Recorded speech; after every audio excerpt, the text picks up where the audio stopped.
say, what are you working on? And we will start with Dee. Hi, my name is Dee. I'm working on newspaper recipe. Use conversion. It's just a collage. I have a colors for newspaper and collage. Okay, good. Hi, I'm Lucia. I'm working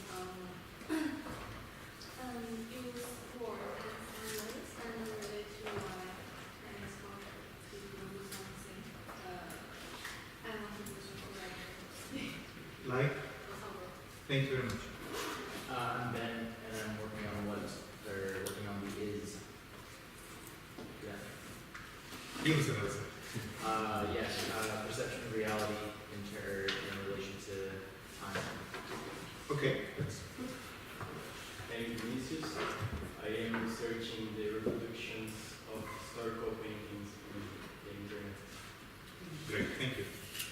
I'm Simone and working on how to sleep. How to sleep. As art? Sleeping as art? Potentially.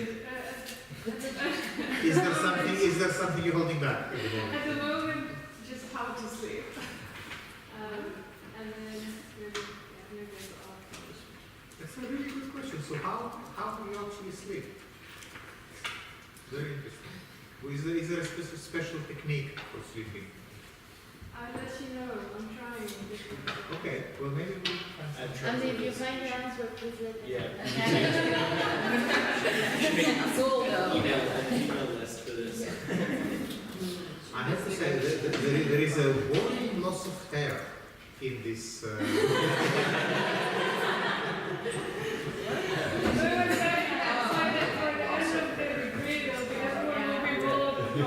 I welcome it.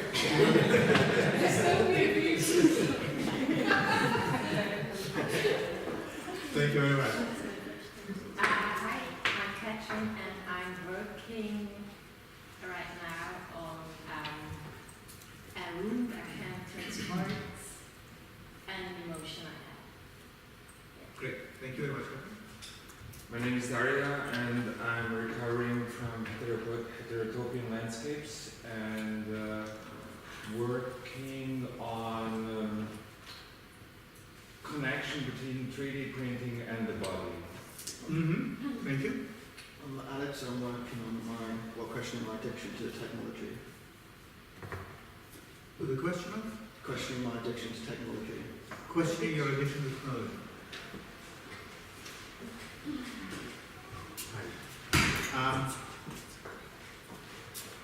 Okay, interesting. I'm still working on an experiment with trying to print the spectrum in different ways using the lights and everything. The idea that duration is Heterogeneous. You mean of diverse origin? No, because it's always changing. Like the one moment before it's not the same as the next, but it never stops. So Okay. Thank you. I'm Ben. I'm working on how and why we take photographs and how and why we view them. Okay. Thank you. Hi, I'm Julia. I'm currently working on the question of gender with antique sculptures. With Antique sculptures. antique objects. I am Vishal. Actually, just researching about Southeast Asian politics. Okay. Hi, I'm working on food colors. On Food colors. food colors. What is that? Trying to keep the color, I don't know how to show on the pictures the real color of the food or something like that. Okay. Thank you. I'm working in a labyrinth. You're working on the labyrinth. Okay. Thank you. Hello, I'm Max. I'm working on the limit and the contradiction of the JPEG. What was the last word? Of the JPEG. JPEG. The contradiction and the limit. The limit. JPEG. Nice. That's beautiful. Who is that? Hello, I'm Marilu and I'm working out to make sense from the nonsense.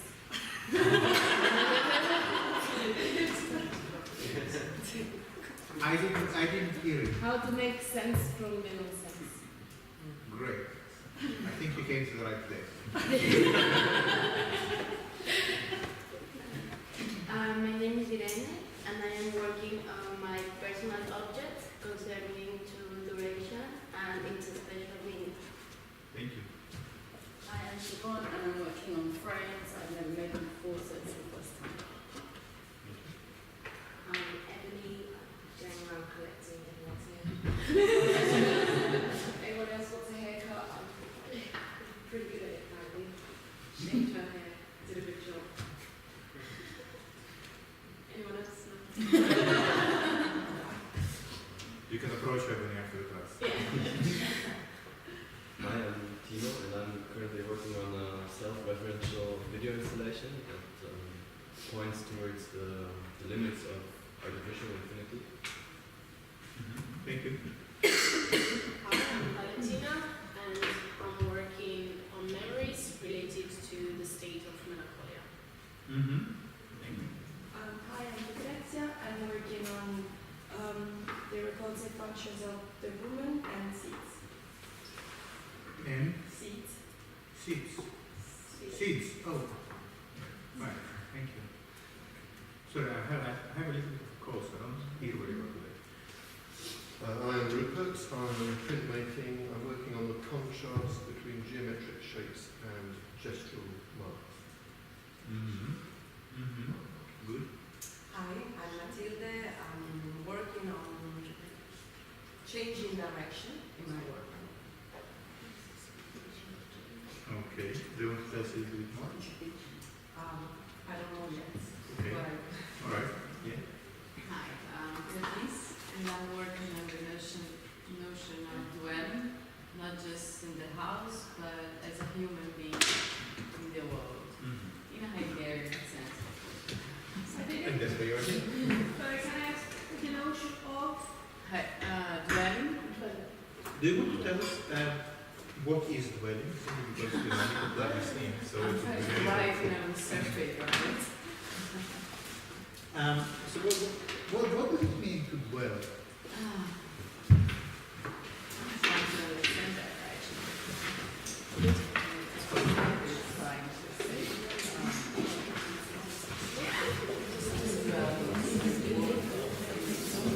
Okay.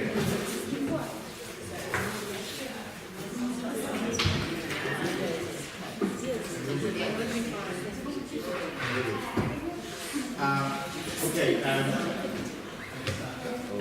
Would you like to, before we start, to say your name and what are you working on? So we went around. Okay. My name is Alessandro. I'm working on spotting playwrights. Playwrights. What? Playwrights. Supporting. Yes. Okay. I beg your pardon. The resolution of the screen. No, I zoomed in to see what I'm doing because the resolution dropped. You can zoom the projector lens also a little, maybe.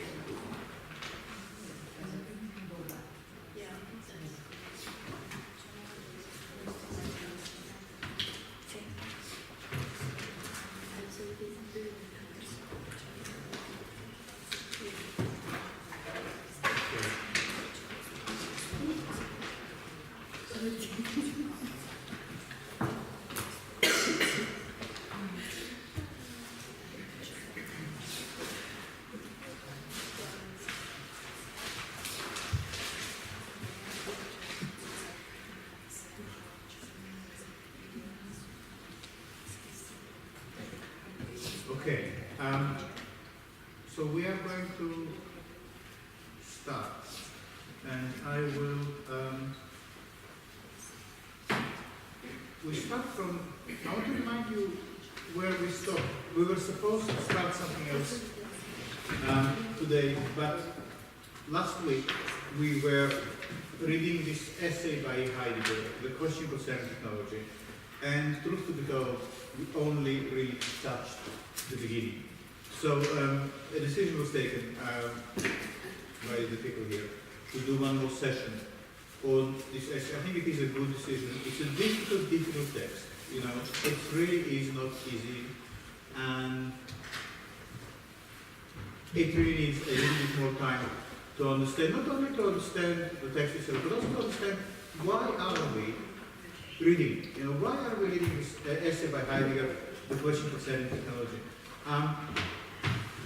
You know, for a very long time, somehow, photography theory thought that it can go by, it can get by, without ever engaging with contemporary philosophy. In photography courses across the land, people studied media theories, people studied some sociological theories, some anthropological theories, but very rarely, if at all, there was a consideration of the way the contemporary philosophical discourse can shed some light on photography. And also the extent to which photography infiltrates and actually dominates, to some extent, the philosophical discourse of modernity. But this is changing, and so we are not the only course where suddenly people become aware through this idea that Heidegger has some interesting things to say about representation, about images, about art, about technology. Of course, Heidegger is only one of many. We will encounter various other characters throughout this seminar. But today our task is to get a little bit more serious about a couple of concepts that Heidegger opens up in this essay, The Question Concerning Technology. And okay, how we started this whole engagement? We began 2 weeks ago when we looked at a short essay which was called The Thing. And prior to that, a really tiny essay, just 1 page, where Heidegger places the big question for this whole cycle of lectures he delivered in the 50s. And the big question was, how come the modern technology, with all its great advancements, doesn't really get us closer to each other, to the world, to the... How come everything, we stockpile everything, from weapons to coal, to energy, to medicine, we stockpile everything apart from, for instance, compassion. Yeah. So he is wondering how come, or what kind of environment, what kind of mindset this technological world, this age of technology, is bringing forward. Yeah? So the driving force behind Heidegger's essay was to understand what is this world we are living in, and to how can it be understood through paying close attention to the role of technology in this world. So then we looked at this essay, The Thing, which is a prequel, if you like, to The Question Concerning Technology. And in this essay, Heidegger took the jar as this simple everyday object and said, well, let's try to use our insight to understand what this jar is about. And do you remember what he came to say? What was his way of somehow framing this jar? No? Okay, that's good. That's good. Essence is good, but what is the essence of the jar? The action. Sorry? The action of what The action of pouring, yes. So the pouring is really what is essential about the jar. And the pouring, once you really look into it, is connected to gestures of sharing, of giving, of relating. So you see already something opened up there in this simple object.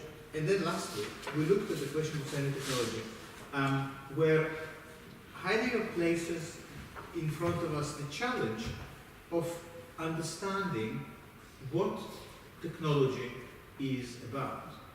And he says, well, on some level, it's a really simple question because everyone knows what technology is about. I mean, look how much technology there is here on this table. And if I will ask you about each one of these technical objects, what it is about, you will not hesitate, none of us will hesitate in answering what is it doing. You know, the laptop is for reading and for writing, the projector is for projecting, the speakers are for sound, the bottle is to hold water, the table is to write on it. And if we are pressed a little bit harder, we can also describe in detail how these things came about, how they were made. Behind each one of these things, there is an invention, a human invention, that obviously addresses a certain need. There is a designer, or designers, there are engineers, there are workers on assembly lines, there are logistics, there are suppliers of materials and energy and people who put things together. So we could explain, if pushed, the whole chain of processes that make these things appear. So we could easily explore each technical object around us in these two ways.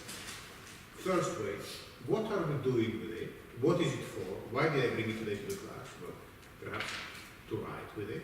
And the second is how it is made, how it came about. We could explain these things about all technological objects around us. And Heidegger says this is all well and good, and it is not wrong. In fact, it is absolutely correct. But just because this is correct, it is not yet true. So already you can see there is a little bifurcation. Do you know the word to bifurcate? It's a very important word, and you should use it with your friends. To bifurcate something is to split one thing into two. So bi, like two, yeah, and fork, yeah. So it's like forking something. So splitting something into two. So he takes this notion of truth, and he says, well, just because something is correct, it is not yet true. So while we often can think that to be correct and to say the truth are the same things, for Heidegger, to be correct is only one small part of what is needed to make a true statement. So both these questions, or both these answers of what technology is for and how this came about, are unsatisfactory. Because not because they are wrong, but because they only approach technology from one specific perspective. And what perspective is it? What kind of perspective it is? Scientific. Good, scientific, yes, that's good. The scientific man's perspective, but also just the human perspective. Yeah? When we say what I'm using this for, and when you say how this came about, who made it, who invented it, who manufactured it, we look at technology as from an anthropological, anthropos human, from an anthropological, from a human point of view. We already established the human subject at the very center of the story of technology. Technology is made by humans and for humans. Yeah? Does that make sense? Does it make sense? Dean? Michelle? No? Okay, well what we are saying is that the normal way to understand technology, like for instance your iPhone or the pen, is that it is something that we use. Yes? And normally that's where the explanation stops. But Heidegger is saying this is not enough. This is not explaining. Well, we're not going deep enough into the question of our relationship with technology. Yeah, that's why I wanted you to, that's why we watched last time the little clip from Space Odyssey, from Stanley Kubrick's great film. Because there, in his own very different way from Heidegger, he introduces something mysterious into the story of technology. Before you can look at the bone and realize that the bone is also a tool, that the bone is also a weapon, some kind of mysterious thing has to happen. And that was the appearance of this monolith in the desert. It seems that without this monolith appearing, the bone will be still a bone, a stone will still be a stone, and we will never recognize them as tools. So Stanley Kubrick brought in this foreign extraterrestrial element to explain how technology came about. Heidegger is not doing that. He's not saying, he's not talking about the extraterrestrial element. In fact, for him, it is the terrestrial element that is more interesting. But he is also saying that technology cannot really be explained just by the fact that one day some creature, I don't know, a monkey, a primate, lifts a bone that he just used to nibble before, but lifts it one day and realizes that actually it's not just a snack, it's also a tool. Yeah? So there is something else. So that's this something else is explored in the text. And I think we stopped on page 12 yes. Just like last time, we're only going to touch upon several selected paragraphs. But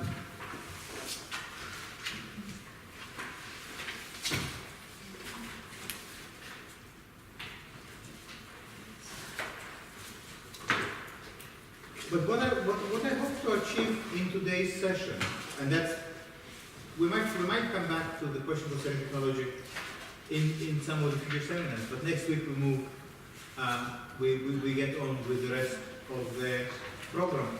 But there are several points that I hope that we will try to answer today. First, one of the important points for us is how technology stands in relation to your practice. What is the role of technology in your work? Yeah? What is the role of technology in photography? So Heidegger's insight into technology, we will try to find a way to kind of extract it and apply it or engage it in your practice. I also sent you last week the essay by Emma Bennett on Thomas Demann. Did you get it? Yeah? Did you read it? Was it helpful? No? Did it just make things worse? No? Yes? I think that we have first to read Heidegger Yes. to understand that article. That's right. Yeah, because without that previous knowledge, it's very difficult to follow it. But reading both things plus, because the man is making images, and they are at least partly photographic, even though he's a sculptor who works with photography. Did you find there something that,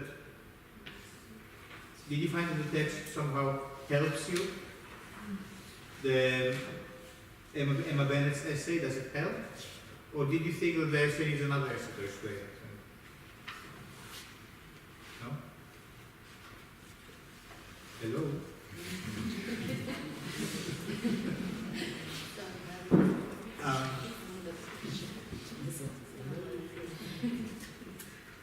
Okay. So let's go back to what I just said earlier, that for Heidegger, truth has nothing to do, or truth is not the same as being correct. So as an example, we got this notion that to explain technology from the perspective of how it is used and how it is made is correct, but it is not true. So what is truth for Heidegger? And this is on this page 12. It says, so where have we strayed to in our discussion of technology? So we were talking about technology, and suddenly we found ourselves questioning. We were questioning concerning technology, and we have arrived now at aletheia, at revealing. If you remember, last week we said that what technology is revealing, and that was in the previous couple of pages, is that technology is bringing forth, or putting forward, or exposing a deep connection between the physical and the creative, the physis and the poiesis. Yeah? And this connection is revealed in technology. And this revealing, Heidegger is using a Greek word, aletheia. And I want to stop for a second and just give you a sense of what this word is about. But it is quite important, and I think you might find a way to use it in your own work. So, anyone here speaks Greek? Sorry? Aletheia. Aletheia, yeah. Aletheia, no Aletheia. Aletheia. Aletheia. Aletheia. Okay, thank you. And what aletheia means? It's kind of truth. The truth, but what word is But made of? in the Greek word, they distinguish between aletheia and the truth of the appearance and the truth of the senses. I don't remember exactly how it was, but they have two different ways, and aletheia doesn't relate to the appearance. They also basic. Aletheia è tipo le opinioni e i fatti. But what the word aletheia is made of? It's two words. A. No. Well, not exactly. So the A is a negation.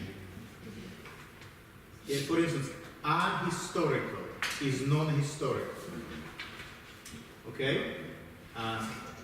A-Russian is not Russian. So A here is indicating a negation, or or none.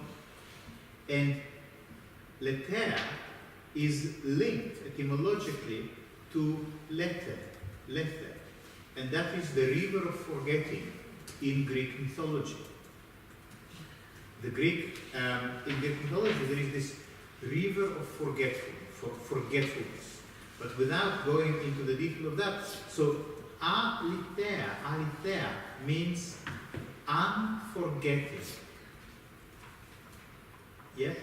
It's interesting because it does not mean remembering, it means unforgetting or unconcealing. So, the truth for Heidegger is uncovering or unconcealing. That suggests that truth is being revealed. So truth is not something that you discover with your computers, with your technology, with your scientific experiments. The truth is something that can be revealed. So that's what we kind of need to understand. In the next sentence, Heidegger is asking, what has the essence of technology to do with revealing? The answer? Everything. So, what is it, Julie? I asked her to spell the word and then I couldn't read her handwriting. That's my headline.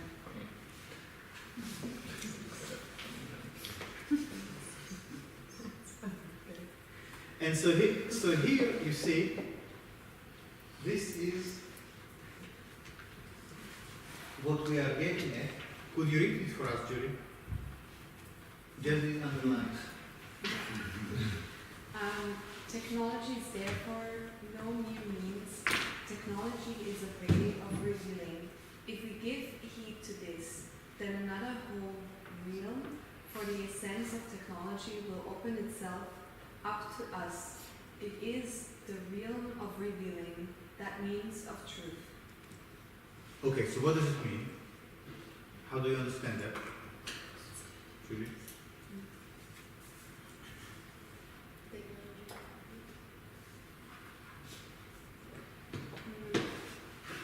So when it says technology is no mere means, what he refers to, something he discussed earlier? Speaking about, like the jug, for instance, it's not just a jug, it's the essence of the jug. That's right, yeah, the jug, you could say, so when we say that technology is not mere means, technology is not just a tool. It's not just a way to get from A to B, or a way to keep a liquid, or a way to write or to compute.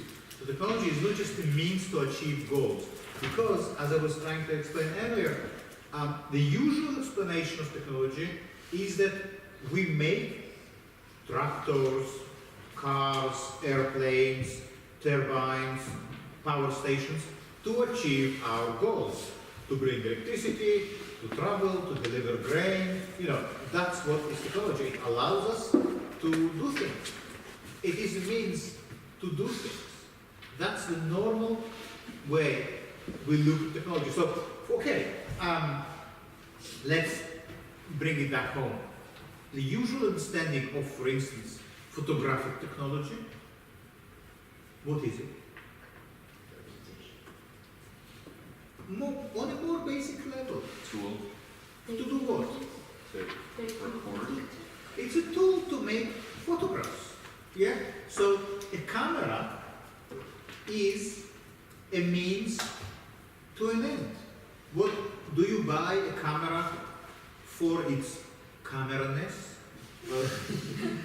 No, you buy it to take pictures. Yeah? Camera fetishism aside, we'll come back to that. You buy to make pictures. Yeah? So it's a means to an end, it's a tool. It's a mere tool. Now, if you say that the camera or the photography, when I say camera, I also mean the processing, and I also mean the algorithms, and I mean the chemistry, the whole apparatus. Yeah, do you know the word apparatus? Yeah? Machine, the whole machinery. What is the French word for apparatus? There's a better one, unless I'm deeply mistaken. And that is dispositif. Does it ring a bell? Dispositif? Dispositif. We will come back to that. You don't need, but the apparatus or the machinery or in English, you see, the word technology is not exactly it doesn't trigger, I think, the right responses in the brain. Because it just technology sounds a little bit abstract. But it's both the techniques and the machines. When you put them together, yeah, that is the technology. And is there a better English word? process. But it's not only the process, it is the process, it's also the tool. It's the tool and the process. Yeah, that's why the word apparatus, even though it's a little strange to our ear, is a little bit, maybe just because it is unfamiliar and we can attach to it our own meaning. Technology sounds so kind of cold and uninteresting, and what we're trying to do here is to somehow show you, or to find out in what way technology permeates our practice as artists. Yeah. So you always need to bear in mind that when we use technology here, in the specific meaning of the apparatus, which is the machinery and the skills to use it, all kind of taken together. So when we say that we buy a camera to take pictures, we say that the photographic apparatus is means to an end. You want to go on holiday, or you have your firstborn, and you buy a camera to record their first steps. Does that make sense? Well, of course not anymore, because everyone has a phone. Yeah? But that's how it used to be. You got your first child, and the first thing you do, you buy a camera. Yeah? You go on your first holiday abroad with your friends, after you graduate school, for instance, and you buy a camera for the trip. Yeah? The camera is a tool to record some events, to make some mementos or some keepsakes. So, Julie, can I ask you to read it one more time, replacing the word technology with the word camera. Camera, for instance. Okay? Camera is therefore no mere means. Camera is a way of reviewing.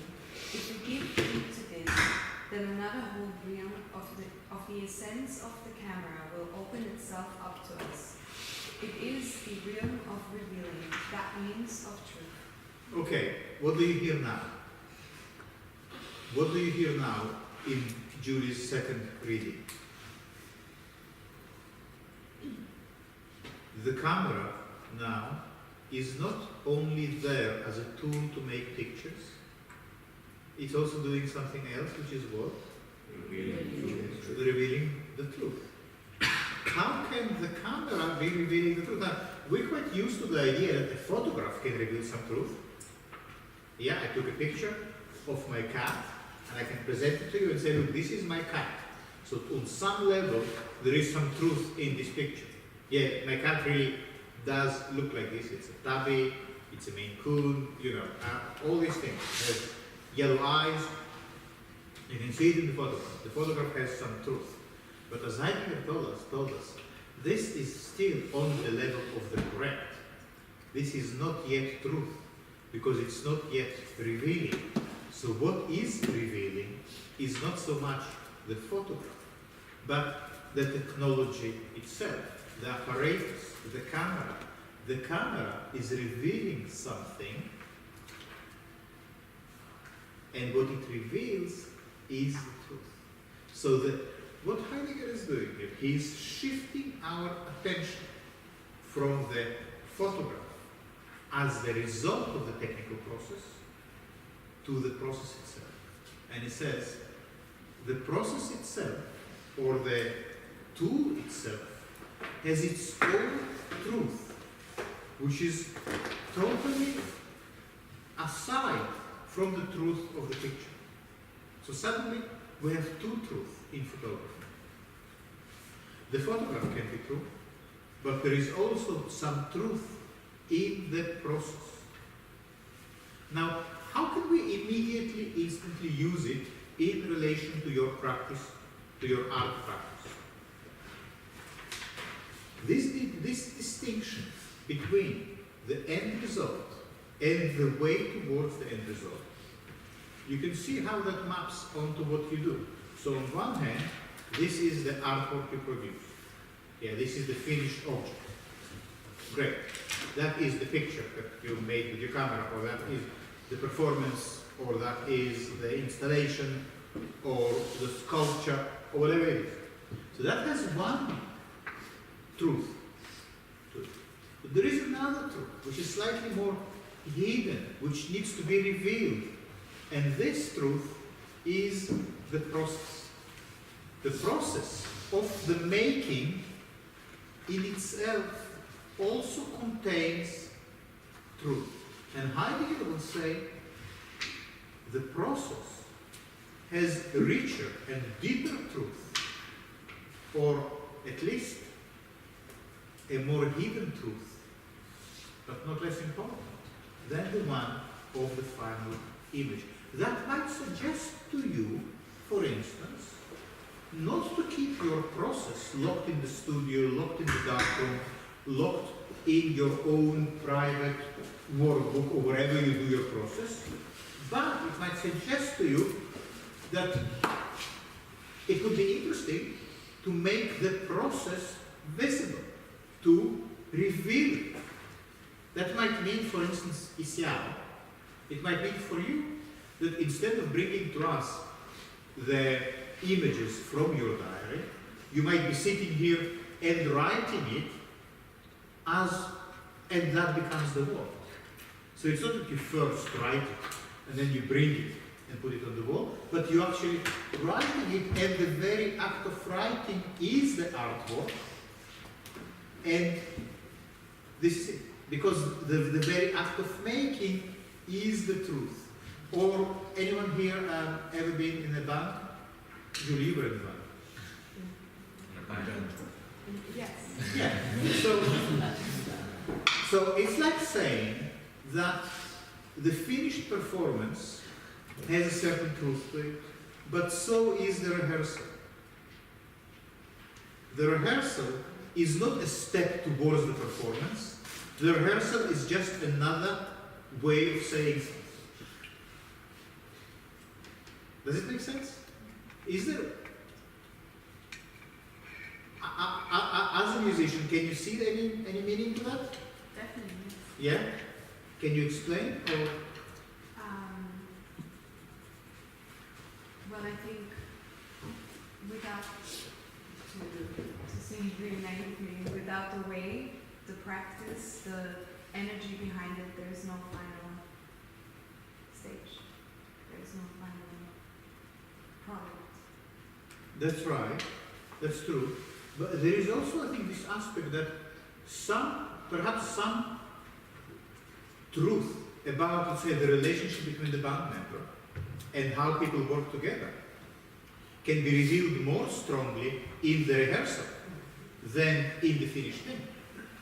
In the finished thing, all the roles are already decided, who leads, who follows, but it could be in the rehearsal, everything is kind of much more fluid. Perhaps, the hierarchies are less fixed. The tensions are maybe more visible.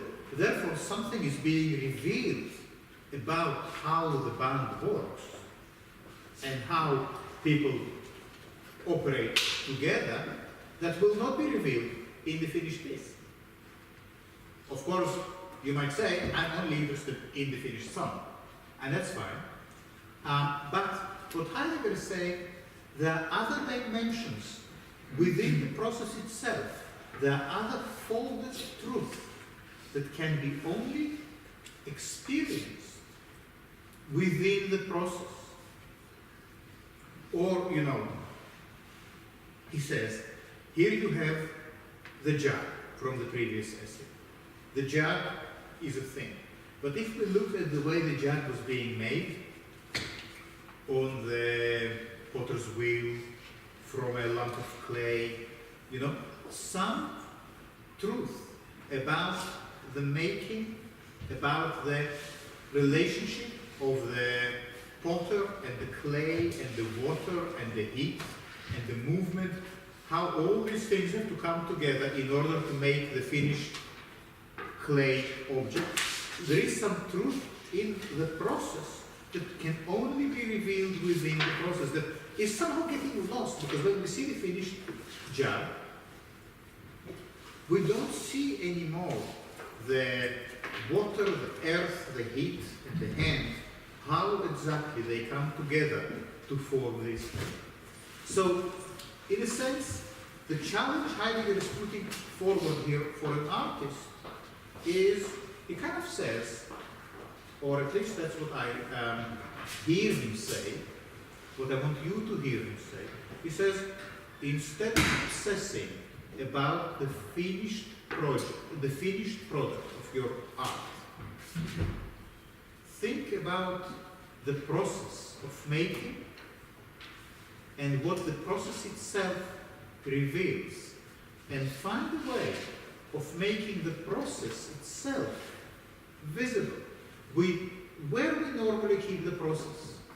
We normally keep it in the dark room. In photography, literally, or at least it used to be, in the dark room.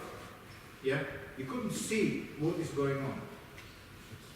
So, Heidegger comes in, what if you would turn it around? What if you will say, the process is the art? Because the process reveals something that can only be revealed in the process.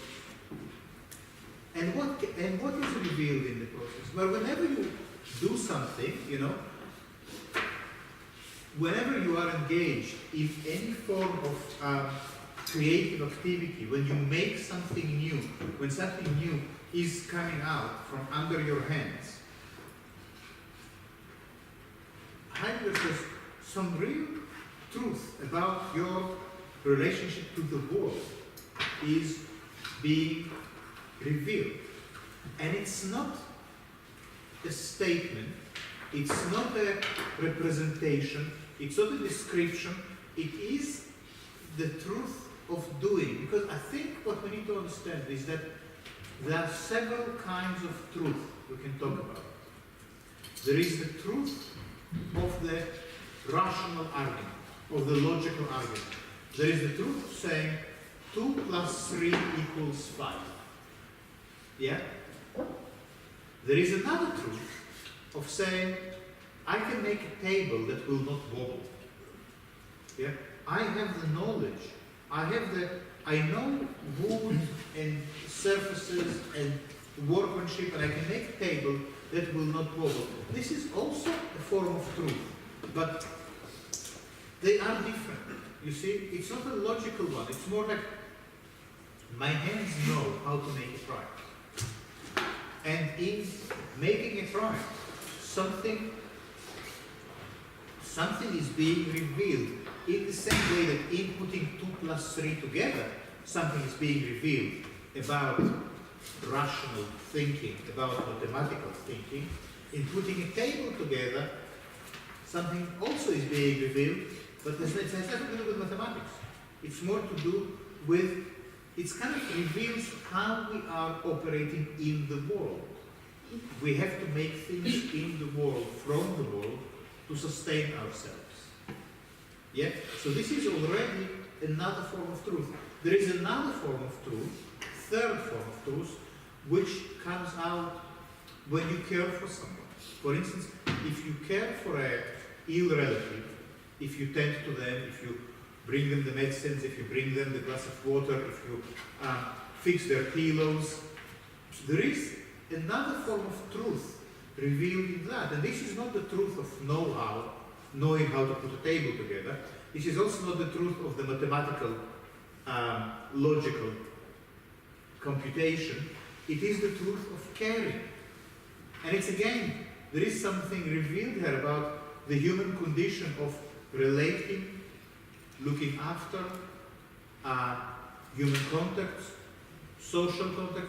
But this form of truth is different from the previous two. It's not the logical and it's not the know-how. It is the truth of caring.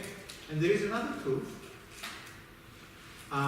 which is the truth that comes out when you teach and when you explain how something is done. And again, this is, so that is different ways, different forms that allow something true to emerge and rise to the surface. Yeah? So we try to now to complicate this notion of truth. Then, of course, you can come back and say, okay, so what about the truth of photography, or the truth of the photographic image? So here we have a photograph. What kind of truth is that? Is it the mathematical truth? Is it the truth of the know-how? Is it the truth of the caring? Or maybe it's some other truth? Okay? I'm not going to open it up for discussion, but I just want you to think about it for a second, because we'll come back to it in a minute. Yes? How does this revealing truth apply to normal people, not artists, not artwork? As you said, we don't buy camera for cameras. Yes. I think in exactly the same way, because I think artists are normal people. Truth is, what we trying to get out of Heidegger here is that there is a truth in the process and not just in the end result. And I guess it depends what process you have in mind, but what the artist is doing is working on something, getting it done, putting it in a gallery. Yeah? This is not really different from a carpenter making a table, or a writer writing a book, or a potter making a pot, or a programmer writing code. What Heidegger is saying is that there is meaning in the process and not only in the outcome. There's one really basic, and I think, one way to look at it is, I know for me going to school and we were doing math, they always said you have to show your work. So if you had a math test and you just wrote the answer, you wouldn't, and it was correct, you wouldn't get the point for that question. So you have to show your work and how you got to that, because the important part is that you know how to get to the answer, and not just that you know the answer. That's a great example. Did you hear that?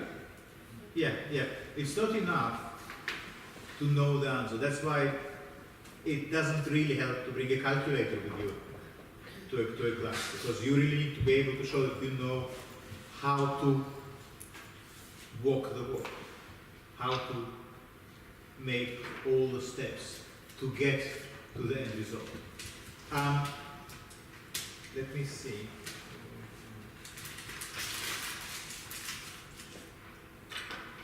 Okay, and therefore,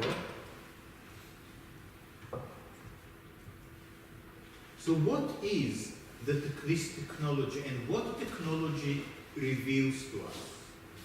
So there is a paragraph here in which Heidegger is saying, firstly he admits that this is quite a strange proposition, that the camera has a certain statement to make, that we need to listen not only to what the picture says to us, but also what the camera says. Yeah. So listening to the camera. This prospect strikes us as strange. Indeed, it should do so. Because we need to find out, because we finally start to take seriously what the word technology means. The word stems from the Greek. Technikon means that which belongs to techne. And finally, it brings us to here, to this sentence. And Julie, can I also ask you to read this one? What was the... Just the green, just the, okay. Techne belongs to bringing forth, to poesis. It is something poetic. Great, okay. So we already said that the camera is technology. Can you try to read this sentence again, replacing the word techne here with the camera? Camera belongs to bringing forth, to poesis. It is something poetic. Okay, great. Thank you very much. The camera is something poetic. There is poetry in the process, not only in the result. Yeah? Or maybe only in the process. The process itself is poetic. So you need to read that sentence against the prevailing idea that technologies are tools we use to achieve goals. Yeah? We get on the bus to go to work or to school. The bus becomes a tool, or the whole of the transportation network becomes a tool for us to achieve our goal. Heidegger says, if you look at it this way, you miss the real truth of technology. The truth is that it is poetic. What does it mean for you as practitioners of art, as artists? It means that your process of making is poetic.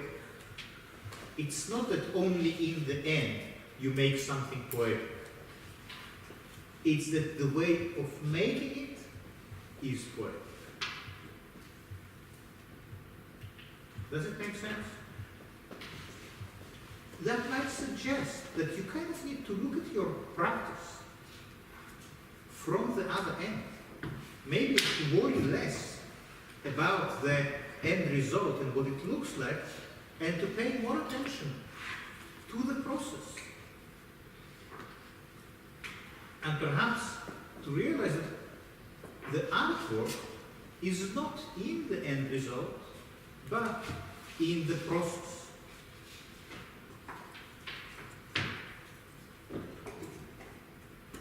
Perhaps the end result is kind of simply the side effect of the process. The process is the work.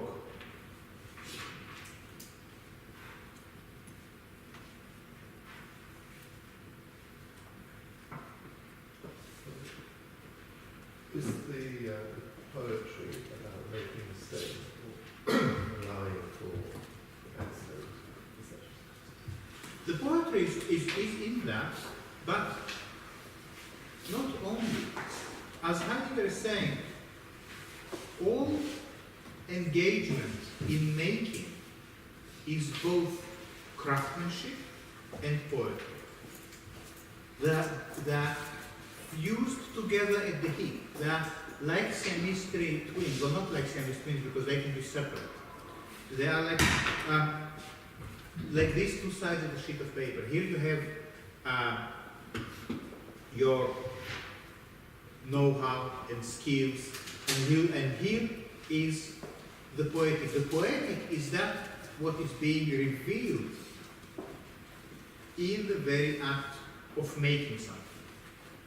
What is being revealed? That's what we need to find out.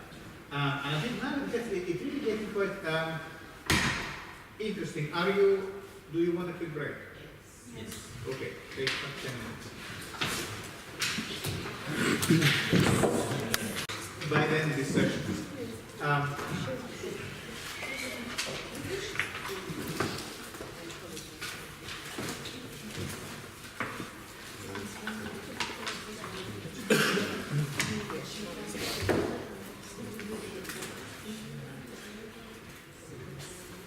Okay, now, so guys, what we're trying to do here is to figure out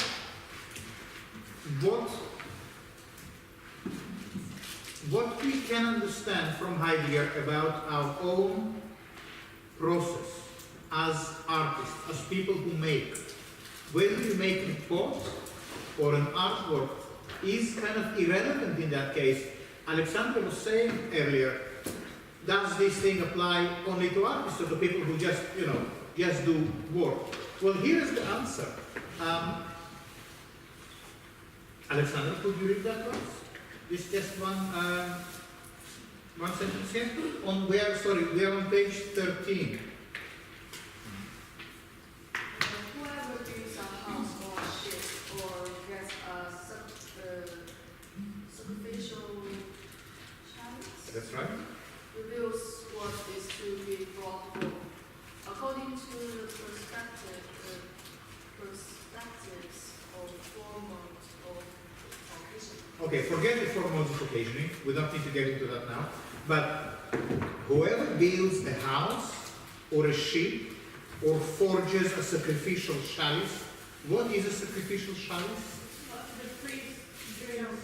What is a chalice? Just so we clear. It's the same jar. You remember the jar?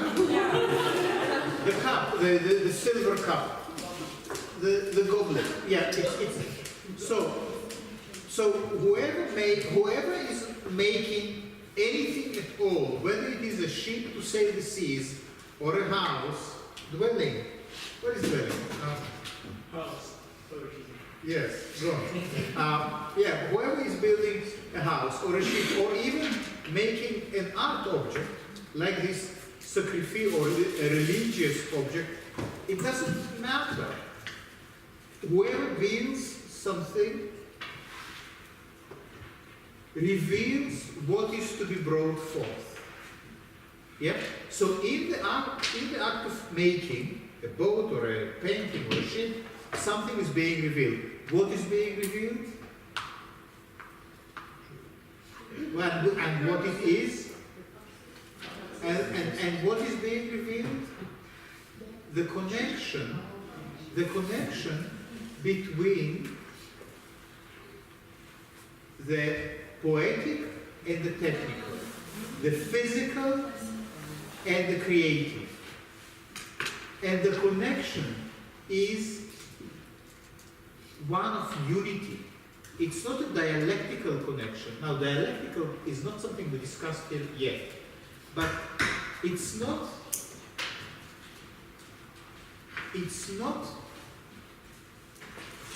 let's talk about what it is. It is a connection because the poetic and the technical cannot exist without each other.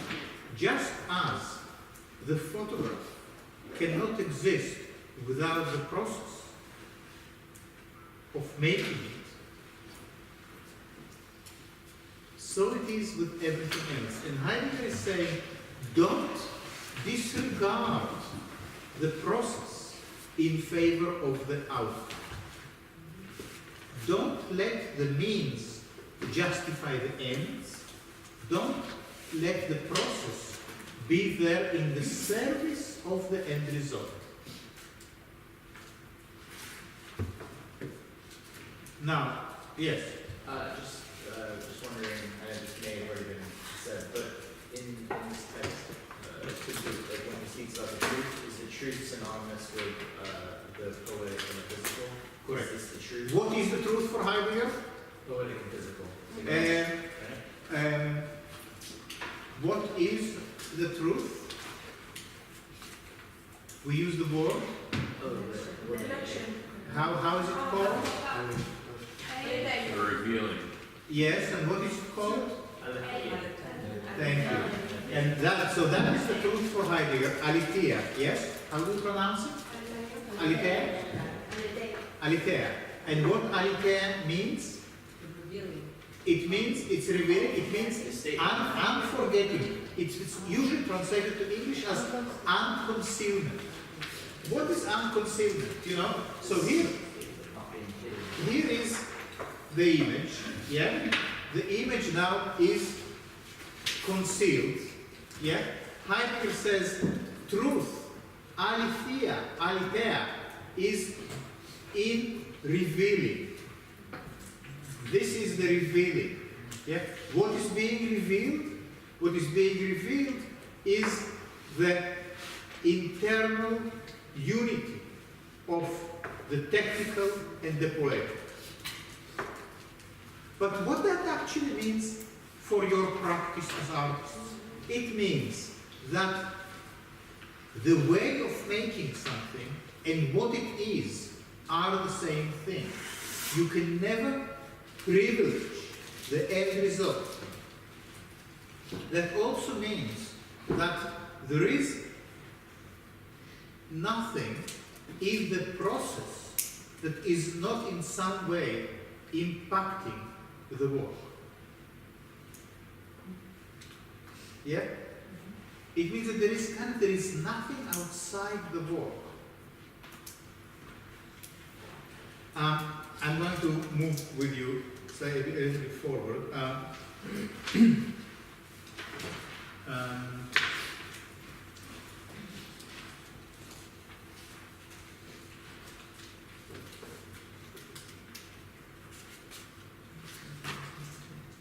So, who wanted to talk about modern technology? Irene, it was you. About you will? Yeah, it's because Heidegger says the new technology is not about voice. That's right.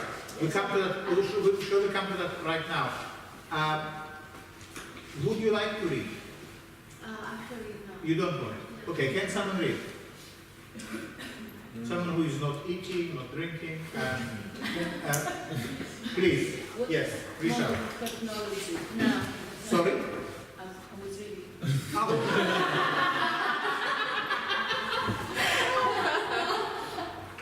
Sorry. No. We shall come to you next. Maria, please. It's because you told that you said Okay, so yeah, the one that was in you were no, yeah, the Don't. Everyone will read. Don't need to fight.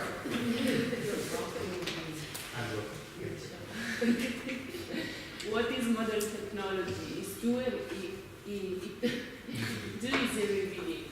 Only when we allow our attention to rest on this fundamental characteristic does that which is new modern technology show itself to us. Can you wait 1 second? Because it's really important. I would like everyone to take part.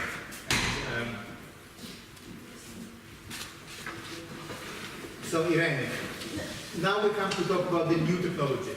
Let's hear that, see what it says, see if we find a way to answer your question.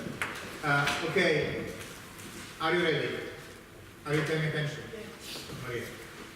What is modern technology is too early. Only when we allow our attention to rest on this fundamental characteristic does that which is new in modern technology show itself to us. And yet, with the revealing that holds away throughout modern technology does not unfold into a bringing forth in the sense of poiesis. The revealing that ruling modern technology is a challenge which puts to nature their responsibility on. That is supplying energy to be extracted and stored as such. But does this not hold true for the whole wind as well? No, it says, do indeed tune into the wind. They are left entirely to the wind blowing. But the windmill does not unlock energy from the air currents in order to store it.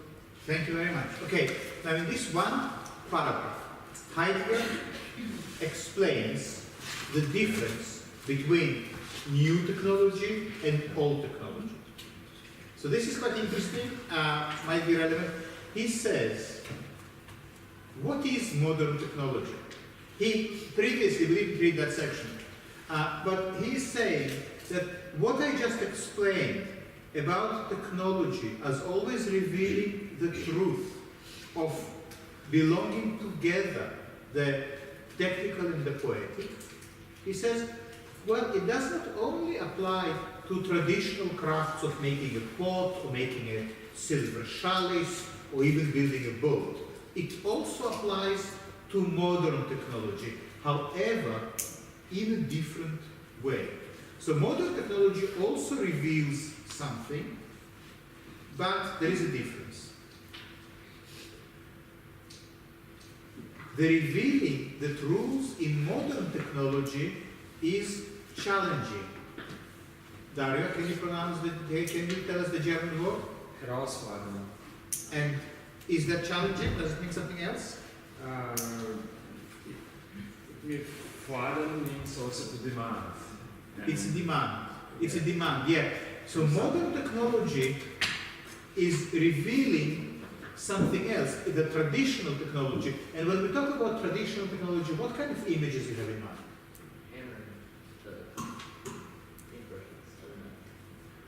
tradition. Huh? Television? No, No, that. no.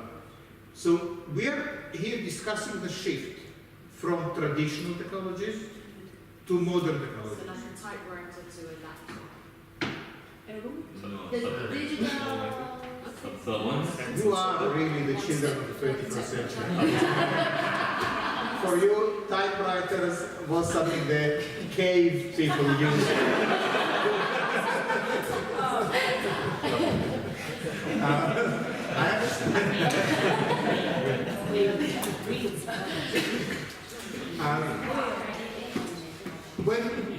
When we talk about the traditional technologies that Heidegger was speaking about up till now, these were things like building a house, making a pot, plowing a field, making a silver cup. Yeah? These are traditional technologies. The skills of doing, for instance, a pot maybe didn't change much for the last 10,000 years. It's very possible that the Minoan or the Mycenaean pots that you can still find in the museums in Crete were made with very similar processes that the potter uses today. Yeah? So when you think about these traditional old technologies, these are the ones you want to have in mind. Modern technology, when modern technology begins, roughly speaking, give me a period when modern technology, yes, 1800 what? 1800, 1900, 1850?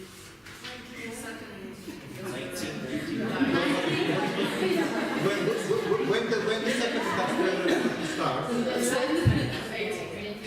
1800. 19. Okay, maybe Heidegger will help us to understand that in a second. So,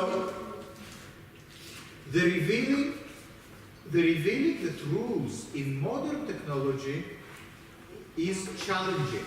And what was the other word for challenging? Darren said it's demanding. What is it demanding? What does it mean to demand something? And of whom it is demanding? Of what it is demanding? That should be quite relevant to what you are doing.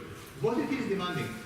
It puts to nature the unreasonable demand that it supply energy. Yeah? So modern technology begins with the unreasonable demand to nature to supply energy. Energy that can be extracted and stored as such. So Heidegger says the modern era of technology begins when men start to extract energy from nature. Isn't that interesting? But of course you can say, but wasn't that always the case? Perhaps when the famous cave people built the first fire, collected some wood and managed to light it up somehow with a spark or, I don't know, rubbing two sticks together, they were also demanding from nature to supply energy. They were demanding from nature to supply the heat to heat the cave or to cook the meat. Yeah? So wasn't it always the case that we turn to nature to extract energy from? Well, Heidegger says, yes, but not exactly. Not exactly, because he says, he asks here, does this not hold true for the old windmill as well? So what is he saying here? He says, but isn't that the case that extracting energy is also true with the old windmill? What is the windmill? Do you know what the windmill looks like? Do you know what the windmill looks like?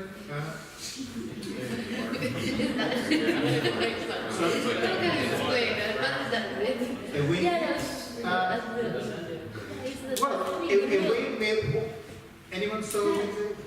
Yeah. What a windmill is used for?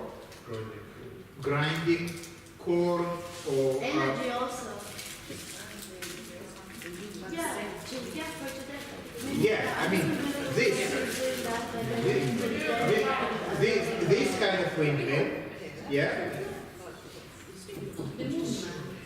this kind of windmill, normally called a wind turbine, is used to produce energy. Very good. I don't think they were electric wind turbine in Heidegger's day, because if there were, he could construct this little paragraph in a slightly different way. Wait, he says, think about this windmill, yeah? This kind of windmill used to be built in Europe for at least 1,000 years, yeah? And what does it do? The windmill sits on a hill, it has these wings, and when the wind blows, the wings turn around, and what this turning around does, it rotates, basically, it rotates two stones, and if you put some grain between the stones, they get crushed, and that's how you get flour. Oh, I didn't know. What, maybe I'm wrong. Nowadays also many countries are using that kind of technology to create energy, and instead of using solar panels, they're using that to... Yes, we come to that in a second, because we try to understand first the traditional windmill, because that's the one Heidegger is talking about here. Because he's dealing with your objection. He says, but wasn't it always the case that people use nature for energy? You can of course grind your corn manually between two stones, yeah? But how much you're going to grind if you're just going to rub two stones together? Not a lot. So you harness the power of the wind. You have two big rocks, probably too heavy for a person to move on their own, and you get the wind to do the work for you. You use wind energy to basically produce your food.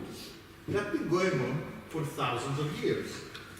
Yeah, that's what Heidegger said. So on some level, isn't modern technology exactly the same? People always turn to nature to extract energy from it. But, Heidegger says, here lies the difference. Because here is, when he says, but does this not hold true for the old windmill as well? This is he deals with the objection to his proposal. No, because the sails of the old windmill, they really turn in the wind, but they are completely left to the wind blowing. When the wind doesn't blow, the windmill does not move. It's just still. Yeah? When the wind blows, it works. The windmill does not unlock energy from the air currents in order to store it. So for Heidegger, the big difference is storage. We always turn to nature to extract energy from it, but in the olden days, in the days of the old technology, before the Industrial Revolution, we just used the energy when it was available. Now, though, we found ways of storing it. And Heidegger thinks, or he wants to put forward an argument that the storage of energy changes fundamentally our relationship with the world.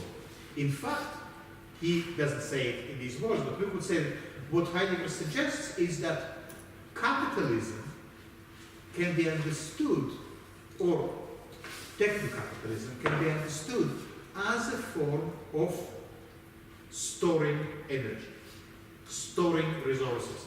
And when I say capitalism, I also mean communism, because here it is the same thing. Yeah?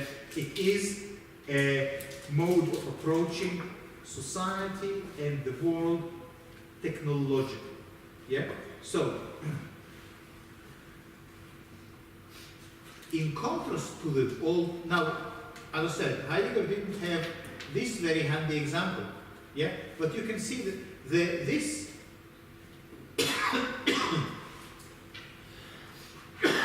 Heidegger kind of says, even though this is not his example, he says this air turbine it does not operate the windmill or the coffee mill only when the wind blows, like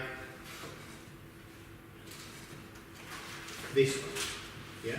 The difference is that this windmill can only convert wind energy to power or to labor when the wind blows. But here, the energy produced by the wind turbine is stored. It is accumulated in batteries, or it is channeled into the national grid, and then it is stored. It is stored to be later used on demand. It also can be stored to be sold. You can use the wind turbine in Scotland, generate energy, and then sell it somewhere else where they don't have wind. Yeah? So the energy of the wind here is used to produce energy for storage. Now, that we go back to the text. In contrast, so the windmill does not unlock energy from the air currents in order to store it. Now, why storage is so important for Heidegger? Why did it make such a big difference? The wind is a wind, a mill is a mill. What does it matter if we only mill when the wind blows, or if we store this energy to use it when it is convenient for us? What does it matter? What do you think? We don't depend anymore on the nature. And what does that mean? You're right. Control. Control It's, is we start to control, but also I think he means we are less in sync. Yeah. So for instance, that the Miller, and you know the surname Miller. The miller is someone who runs or operates a windmill. Yeah. So the miller gets up in the morning, looks in the sky, and says, well, it looks like the wind's going to blow today, we're going to mill some corn. Or he says, you know, I probably will go and practice my violin because it doesn't seem to be blowing, and, you know, nothing doing. So the miller has to look at the sky, has to somehow assess, be part of the environment. If the wind blows, the miller will put food on the table. If the wind doesn't blow, the miller is in trouble because the mill is stationary, it's not working, people will not bring corn to mill, he will be without food, or she, you know, the family. So there is a very direct link between the miller and the environment. But when you have a wind turbine installed on your farmland, for instance, you don't need to get out and assess the wind, because sooner or later the wind will blow, it will accumulate, the energy will get stored, and you will use it for whatever you need whenever it comes. So as you were saying, Katrin, there is a kind of disconnect happening, and also you acquire a certain mastery over nature. You not anymore has to work with what the nature offers, but you learn how to master it. You learn how to accumulate and demand. So, in contrast to the windmill, a tract of land is challenged or demanded, as Dario told us. A tract of land is challenged into the putting out of coal and ore. What is ore? What do we make out of ore? Metal. Oil? Metal. Metal. Metals. Yeah. Ore is the raw material coming from the earth, from which you can not distill, you can extract metals. Yeah. So you have a tract of land which used to be called a field. Yeah. And the same thing is happening with the farmer. Yeah. So the farmer, when the farmer sows the field, he needs the sun to rise, he needs the rain to rain, he needs the wind to blow, and all these things to happen for the wheat to rise, you know, and so in the end there is food on the table. So you kind of have to work with the elements. But when you convert your field from an agricultural field that produces food to a mine for coal or for metal, your relationship to the earth is different. The earth now reveals itself as a coal mining district, the soil as a mineral deposit. So this is, you are not a farmer who has a connection with the earth anymore. In a sense, there is no earth anymore, but there is a space when you can do fracking. Do you know fracking? Fracking is the new advanced form of extracting resources from the ground, and it's worth checking out because it really shows in an extreme example what Heidegger is talking about. In fracking,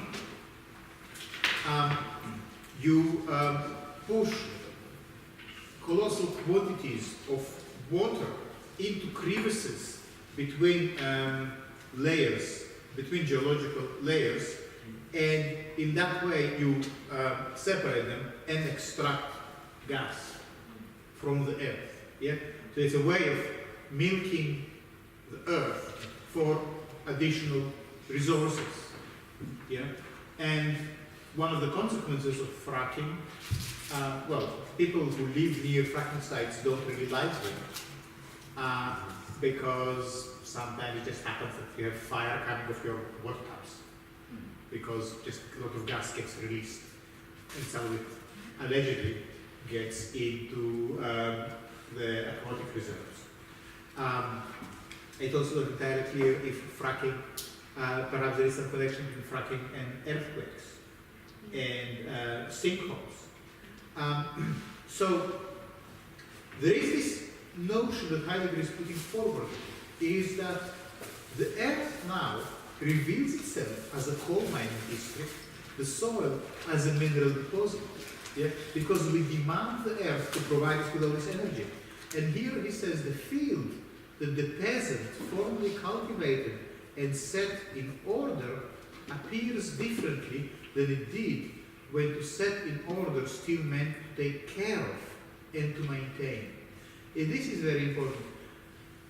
So that in the order of the old technology, looking after growing food in the field meant also looking after the field. The field would only serve you as a resource of food if you look after it, which means once every few years you need to change crops, or you need to leave it time to rest, you need to tend to it, you need to water it, you need to care for your piece of land. Yeah? If you don't, if you ignore its needs, it will just stop being a productive, it will stop producing. Yeah? So the whole idea of production involved caring for the world. Does it make sense? Yeah, Julie. So again, he's saying the perception is something else and the newness factor that goes away, but then is he then saying that there is no truth today because there's no truth of caring, no truth of know-how actually? I think you're right. No truth of logical either. He says that the truth of technology was, in old technology, was revealed in the caring for the land, in the connection between the miller and the climate. But in new technology, it's not about caring anymore. It's the truth is revealed in exploitation. Is that a truth too? It is a truth too. We will come to that, yes. So, when you talk about animals, like they pick up the fruits and nuts from nature, but like, you know, when sheep they eat grass, Yes. they only eat the top of grass. Yeah, right. But when goats eat the grass, they also eat the roots. So the grass, the fruit can only reborn. Right. So that means that the goats, they don't care about environment and they have advanced technology. No. Good try, but no. Why? Because for Heidegger, caring is a specifically human quality. And we read earlier in the essay on the thing, when Heidegger said only humans can die, because only humans are mortal, because only humans can die. We had a discussion about it. So, yes, I see what you are saying here, and it is an interesting observation. But for Heidegger, it is really the human relationship to the environment that he is trying to investigate. The new technology is not so much in, as I said earlier, the essence of new technology is that it is exploitative. It is demanding something of the earth or of the world, of nature. And what is it is demanding? It is demanding energy. So, in the age of new technology, you, as the farmer, look at the field and think, well, I wonder how many cubic meters of coal can I get out of it, and how much of it I will be able to sell, and how much money I will have in the bank, and what will I be able to do with it. So this is a very different approach to the farmer who looks at the field and says, well, the sun is shining, it's not so cold anymore, perhaps soon I will start going out with my seeds, or maybe I will just plow the field before sowing. I have no idea how farming really works, but that's what I imagine farmers do. The work of the peasant, and we are on page 15 now, the work of the peasant does not challenge the soil of the field. What does it mean? The peasant does challenge the field, because the peasant turns the soil around. When you plow, you cut through the earth, you take bits and you turn them around. Yeah. But this is not the challenging Heidegger is talking about. The peasant does not demand from the earth to become a resource. In the sowing of the grain, it places the seed in the keeping of the forces of growth and watches over its increase. Okay, maybe someone can read this to us. Maybe I'm not actually all of that. Who could read? Yes, please. Okay. The work of the peasant does not challenge the soil of the field. In sowing grain, it places seed in the keeping of the forces of growth and watches over its increase. But meanwhile, even the cultivation of the field has come under the grip of another kind of setting in order, which sets upon nature. It sets upon it in the sense of challenging it. Agriculture is now the mechanized food industry. Air is now set upon to yield nitrogen, the earth to yield ore to yield uranium, for example. Uranium is set upon to yield atomic energy, which can be unleashed either for destructive or peaceful purposes. Very good. So, what is the difference then between the age of old technology and the age of new technology? Can someone, based on what we just read, can someone tell me? Purpose has changed. Sorry? The purpose has changed. And how did it change? It was very primary purpose earlier is to feed yourself.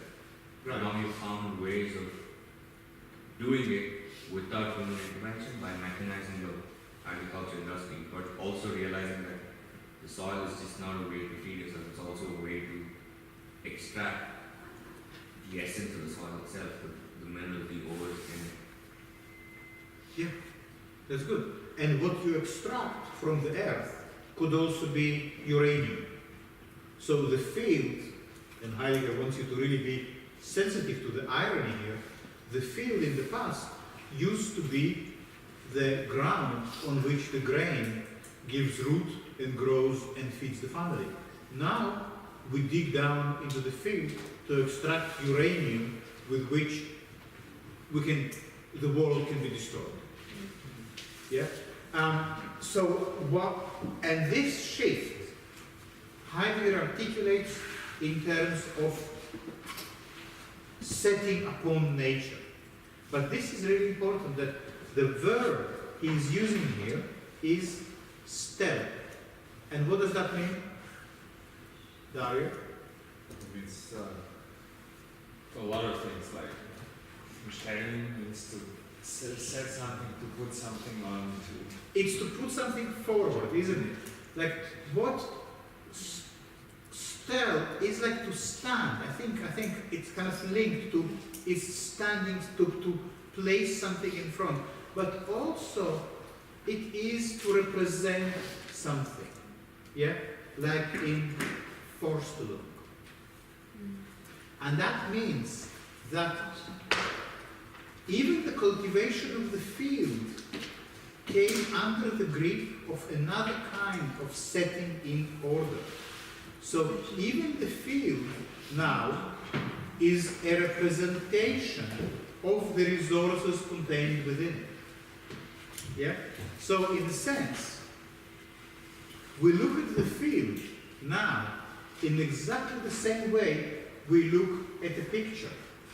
When we look at the photograph, we don't really see the photograph. We see the representation that it contains of, let's say, 3 people and something like that. Yeah? So this is a representation of these 3 people.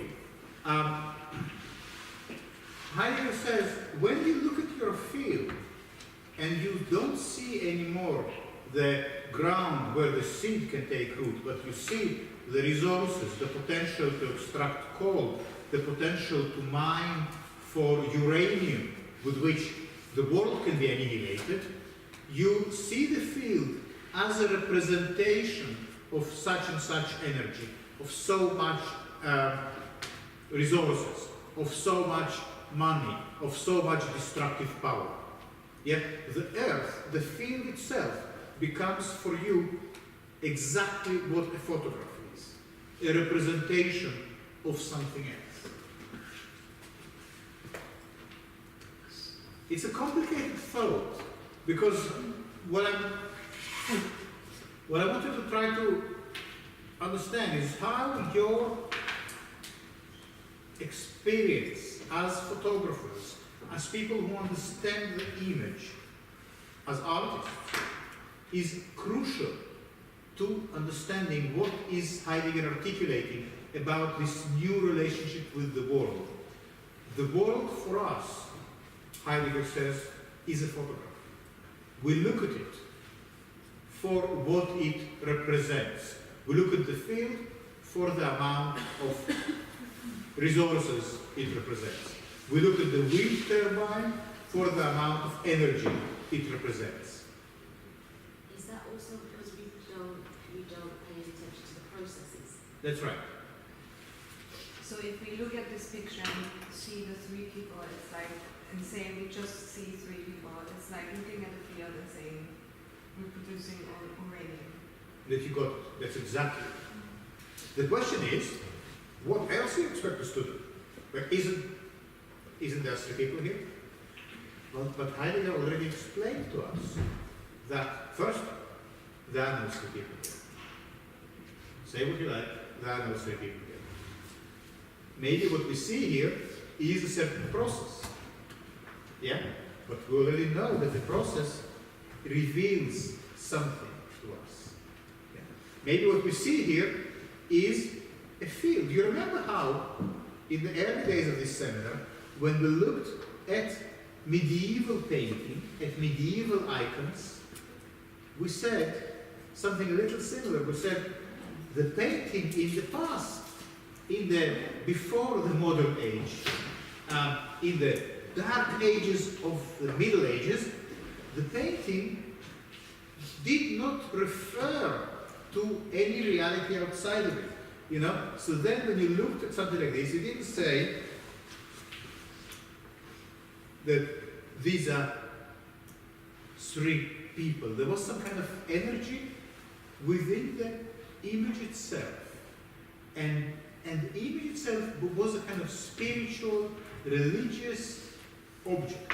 And you could have a communion with it, and you could feel how it is. Well, it's like a medicine. And I'm just thinking about ebony and what we spoke about a couple of days ago. And you were talking about indigenous medicine. Is there anything, can you link it? Can you see the connection here? In terms of, what did you say? In terms of the new medicine and the indigenous medicine? Something like that, yeah? Is it something that can be developed? Yeah, definitely. I mean, again, it's about the process. Like at the moment, there's a massive pharmaceutical industry, Yes. which is growing, which is basically extracting the part of the plant which they consider to have therapeutic benefits to make pills, basically.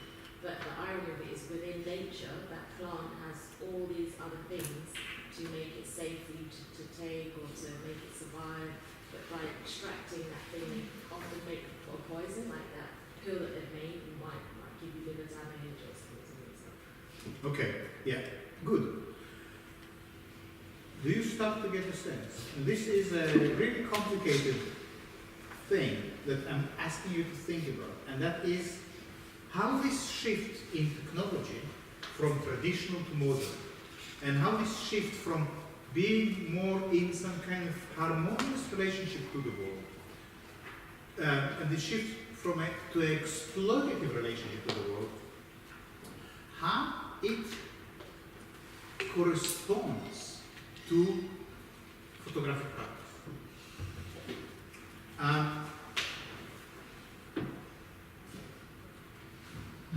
We are going to do. Sorry? Okay. Okay. Here is another famous example. Now, someone will need to read to us this paragraph about the hydroelectric plant. Do you know what is the hydroelectric plant? What is it? Water turbine, yeah? So what is it basically? What are we talking about? Storage. In the water and then storage in the energy out of it.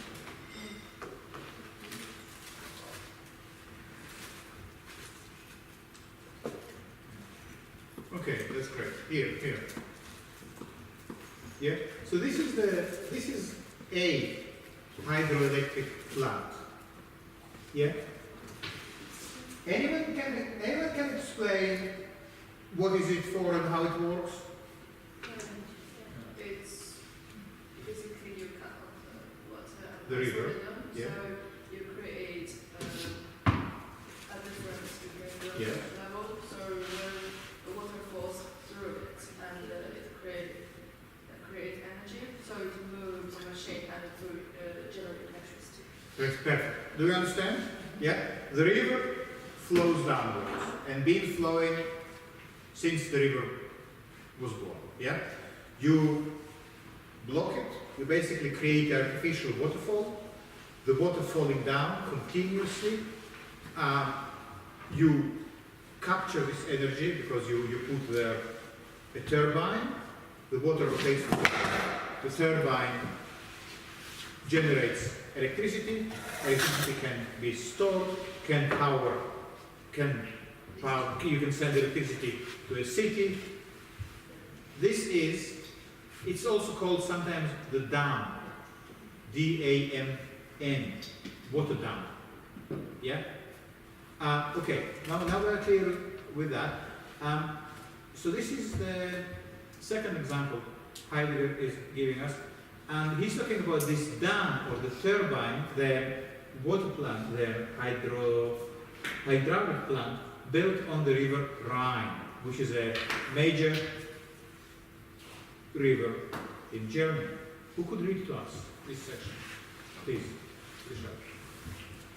The hydroelectric plant is set into the current of the Rhine. It sets the Rhine to supplying its hydraulic pressure, which then sets the turbines turning.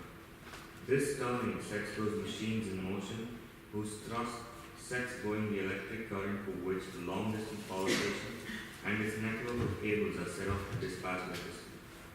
In the context of the interlocking processes pertaining to the orderly disposition of electrical energy, even the Rhine itself appears to be something at our command. The hydroelectric plant was not built into the Rhine River, as was the old wooden bridge that joined bank with bank for hundreds of years. Rather, the river is dammed up into the power plant. What the river is now, namely a water power supply, derived from the essence of the power station. In order that we may even remotely consider the monstrousness that reigns here, let us ponder for a moment the contrast that is spoken by the two titles. The Rhine as dammed up into the power works, and the Rhine as uttered by the artwork in Hölderlin's hymn by that name. But it will be replied, the Rhine is still a river in the landscape, is it not? Perhaps, but how? In no other way than as an object on call for inspection by a tour group ordered there by the location officer. Okay, good, and you are laughing. Look, you are laughing at Heidegger. You know? Not at Heidegger, sorry, I did not mean to say that, but Heidegger makes you laugh. Yeah? This is great. Okay, that's how you become a philosopher. Once you find Heidegger funny, you know, you are on the way. You know, you already, if we had like these bands, like in judo, you know, you would probably be qualified for a new belt, just for that little laughter. What this paragraph is saying, how Heidegger suggests we look at this hydroelectric plant on the river. What the plant is doing? The plant is supplying hydraulic pressure. Then it sets the turbines turning. Yeah, the water is the hydraulic pressure, turning the turbine. The turning these machines produces electric current, from which the long-distance power station and its network of cables are set up to dispatch electricity.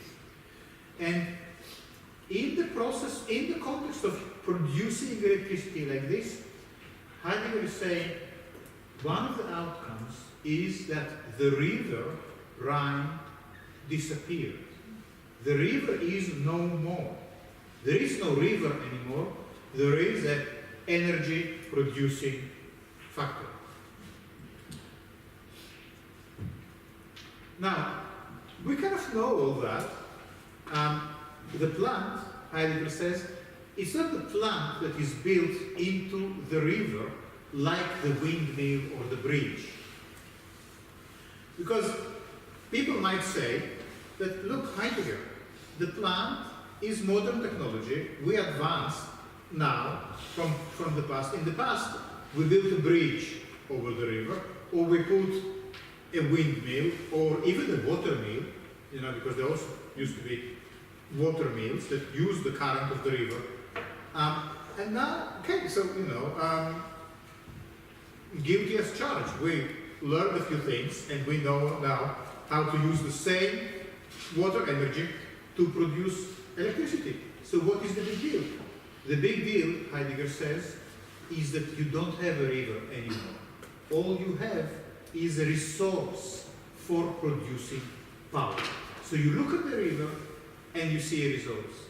And to continue Heidegger's thought, isn't that exactly why we are quite comfortable with factories pointing their, you know, exhaust pipes into the river and dumping tons of plastic or rubbish or chemicals into the river, because that is justified by production. Heidegger says that, look, you don't have, it's not a river anymore. It just, look at the river Thames. Yeah? It's not a river, it's just a dumping ground for rubbish. Yeah? It's just a poisonous stream full of chemicals in which nothing can survive anymore, nothing can live. You definitely wouldn't want to eat a fish from the river, yeah, because it's all toxic.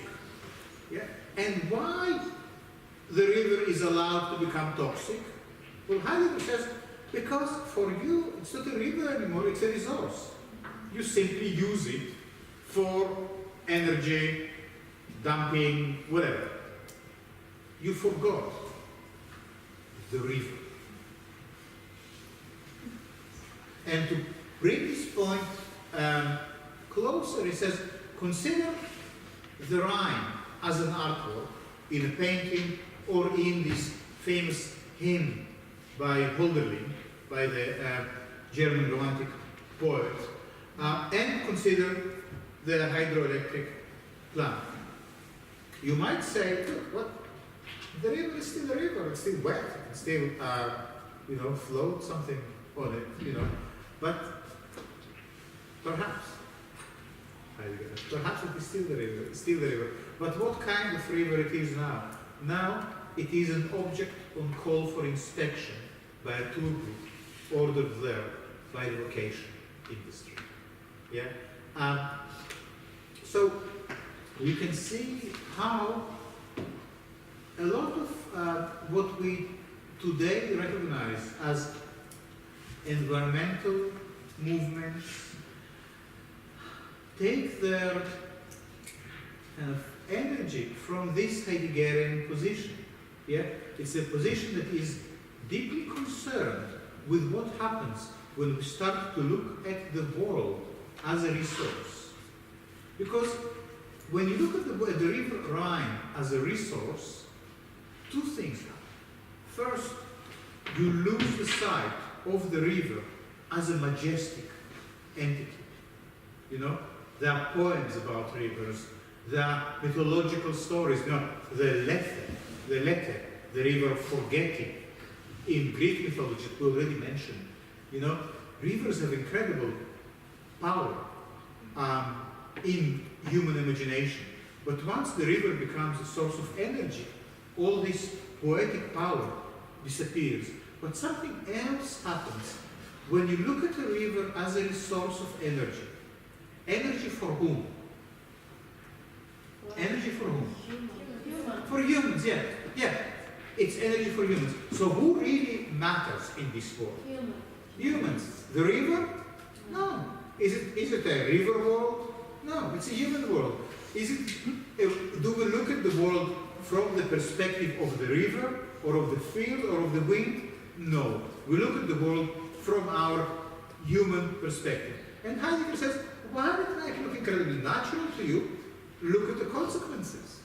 You don't have a river anymore. You have a resource that will get inspected by a committee to assess how many kilowatts per hour it can produce. Yeah? So it kind of says, look what you've done. You had a world, it was beautiful, majestic, it could feed you, it could clothe you, it could nourish you. You turned it into a resource, and now there's dead fish floating belly up in the river because it is just full of toxic chemicals. Sorry for being quickly today. Just that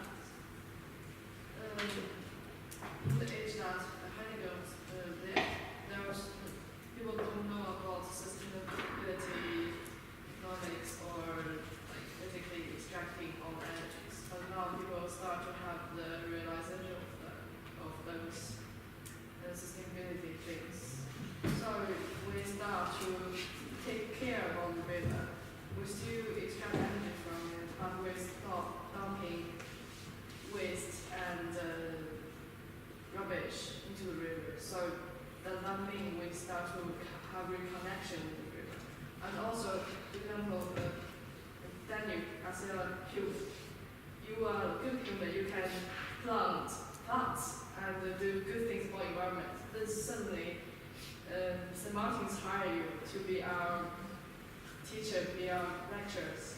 So the that you became a resource to us, does that mean you stop being a human?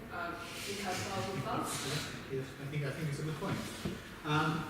We come to that in a second. It's really good that you are raising that because Heidegger says the real danger in looking at the river as a resource is that you end up looking at yourself as a resource and at other people as a resource.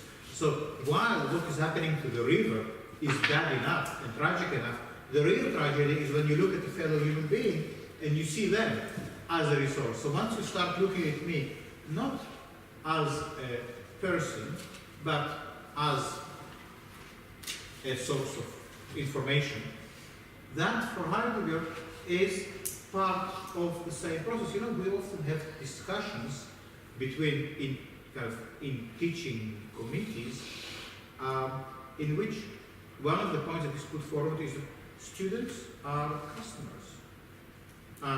Students are not students anymore. They're customers. They're customers in Starbucks. You know, they expect their latte hot with a double shot with vanilla and and the cream on top. Sorry. Introduce Loyalty points.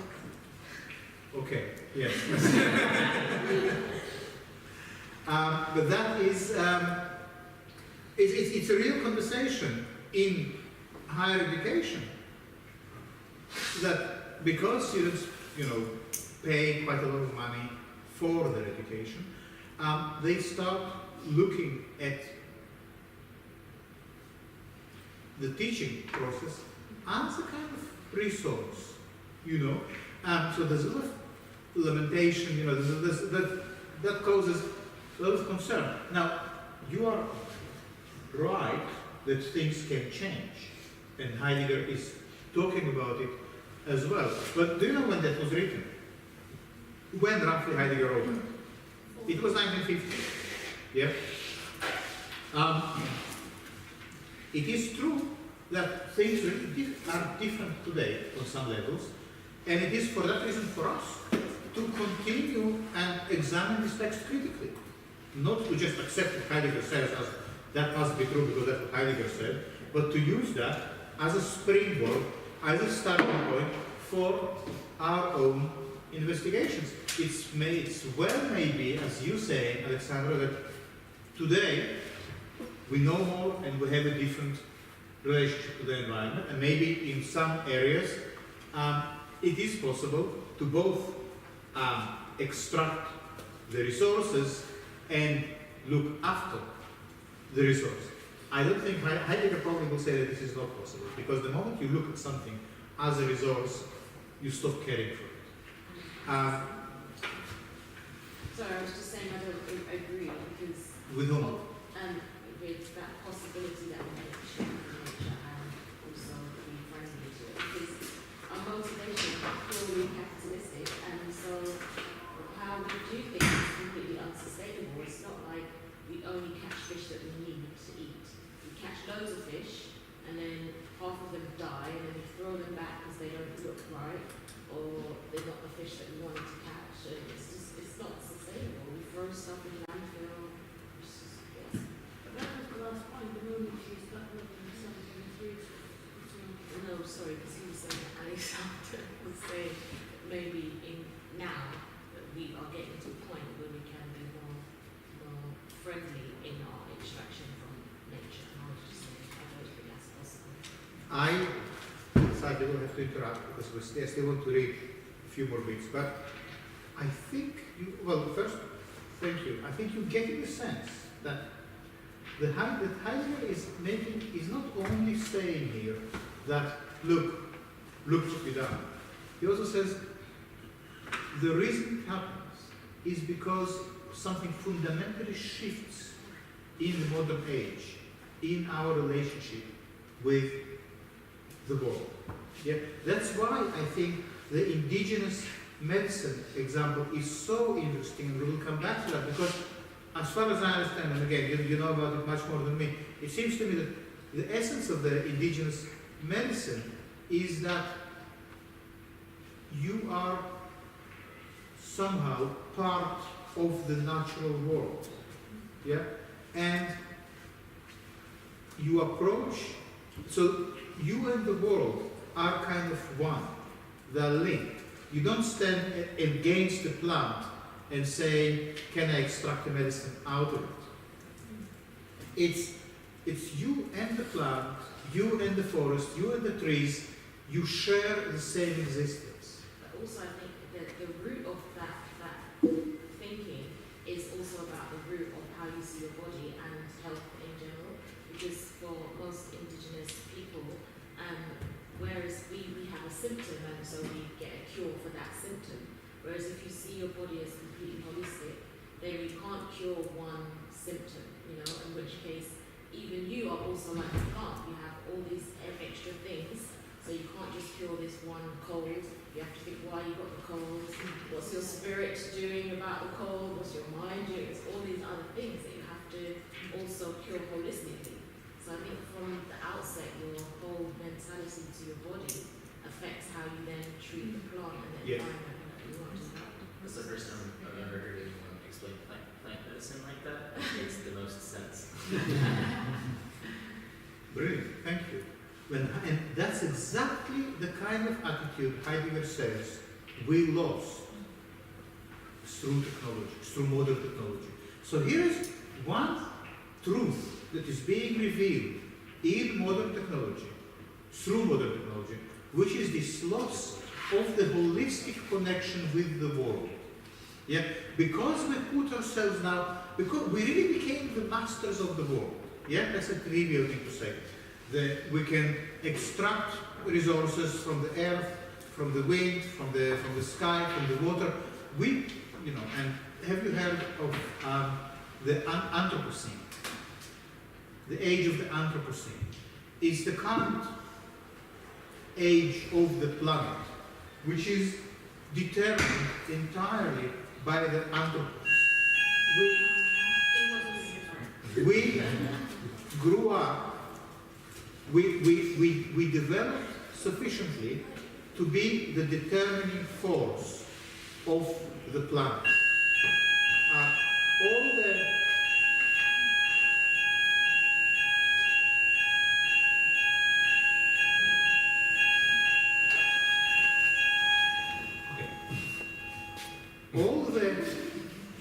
All the significant changes that now happen to the planet are happening as a consequence of human intervention. That's why this age is often called the Anthropocene. Just last week, I heard that we passed this interesting threshold that the overall temperature has risen by 1 degree.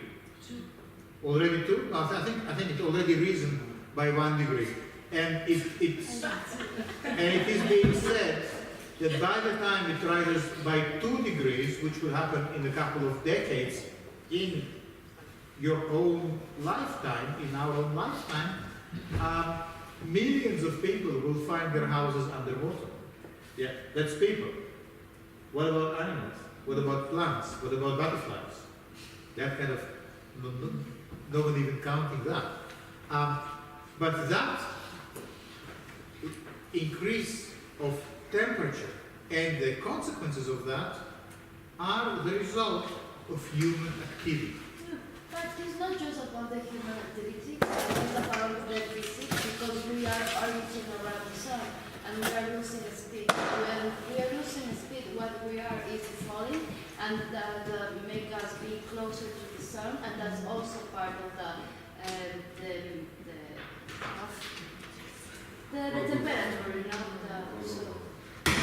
the global warming. Thank you. So it's not just because of us; it's because of many other things. Yeah, that is part of the marketing, you know, because of marketing is the consumers and we live in this world and we need today. Okay. So we're also getting closer to the sun. The point is that this change in the world, which perhaps not all of it, but at least part of it, will you agree, is caused by human agency. Yes? It's possible, it's happening because we learn how to master our environment. We place ourselves at the very center of the world. And Heidegger says, well, this placing yourself in the center, this looking at the world as a picture, looking at the world, looking at the earth as a representation of that many resources, looking at the ocean as a representation of how many barrels of oil you can extract from the seabed, looking at the desert in terms of how much metal you can extract from it, looking at the forest in terms of how many cubic tons of wood or of coal you can get from it,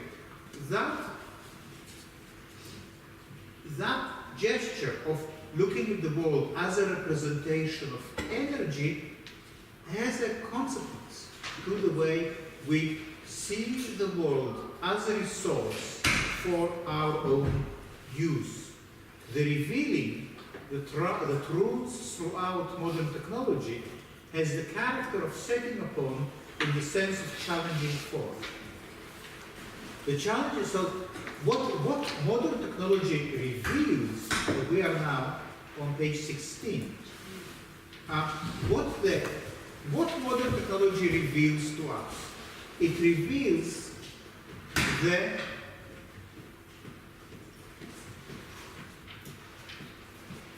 demand. Sorry? Okay. It reveals that we look at the world as a representation of resources. Yeah? So, in a sense, just like the picture, we look at it as a representation of three people, in that case, so we look at the field as a representation of oil, ore, wood, energy, money, this kind of thing. Yes? There's also another very extreme opinion on this, which I don't agree, but the physics people says that we still care about sustainability and the environment, it's just that our technology is not advanced enough. We put so much money into sustainability, but if we put this amount of money into just discovering another place to live, another planet, yes, we probably already success. So when the technology is advanced enough, we can see the whole Earth as a resource, and we start to care about this. Yeah, you're absolutely right. People are now trying to, thinking about building a colony on Mars, because Mars might have water, and we might be, once we finish with this planet, we will move to the next one. So, it's fine. We can. It's the same if we move in another planet. No? Exactly, yeah. If we move to another planet we buy another planet with the same attitude, we will end up with the same problem. We will end up with the same problem. Plus, for Heidegger, what we are is made by this world. In another world, what we are will be something entirely different. Because we are not autonomous from the world that raised us, brought us up, taught us everything we know. We are this world. Even though we prefer to think about ourselves as independent from the world, and that allows us to use it, to exploit it, to extract resources from it, Heidegger says, you and the world, like in the plant medicine that Ebony was talking about, you and the world are one. And if you want to go to another world, you will be another. Yeah, it's not like you can take your own life, your library, your, and your pets and go to Mars, and just kind of adapt to a new environment. So,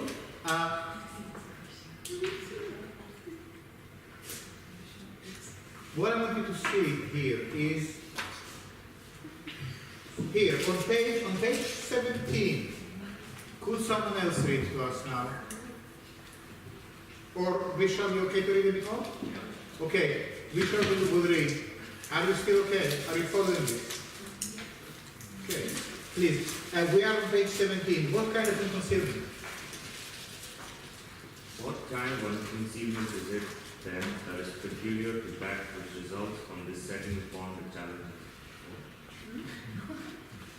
Everywhere, everything is ordered to stand by, to be immediately on hand, indeed to stand there just so that it may be on call for further ordering. Whatever is ordered about in this way has its own standing. We call it standing reserve. The word expresses here something more and something more essential than mere stock. The word standing reserves assumes the rank of an inclusive grouping. It designates nothing less than the way in which everything presents that is wrought upon by the revealing that challenges. Whatever stands by in the sense of standing reserve no longer stands over against us as object. Okay. that was a good reaction. Okay. So the question Heidegger says, we're going just to go to this quickly. I want the next paragraph is more fun. In Heideggerian terms. So what kind of unconcealment? What is unconcealment? Alethea, who said that? Good. So, are you clear about that? Unconcealment, to unconceal something.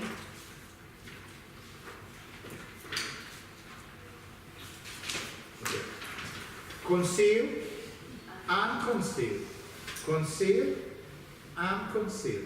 So what is to unconceal is to reveal. Okay? Now, in Heidegger's language, in Heidegger's terms, to unconceal is to reveal the truth.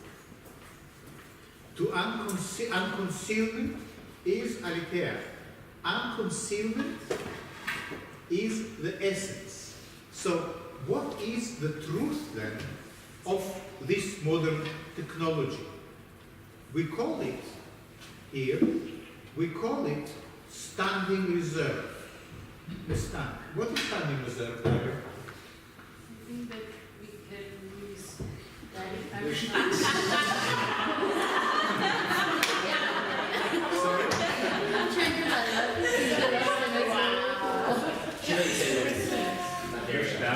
Material. Bestand is also like supplies.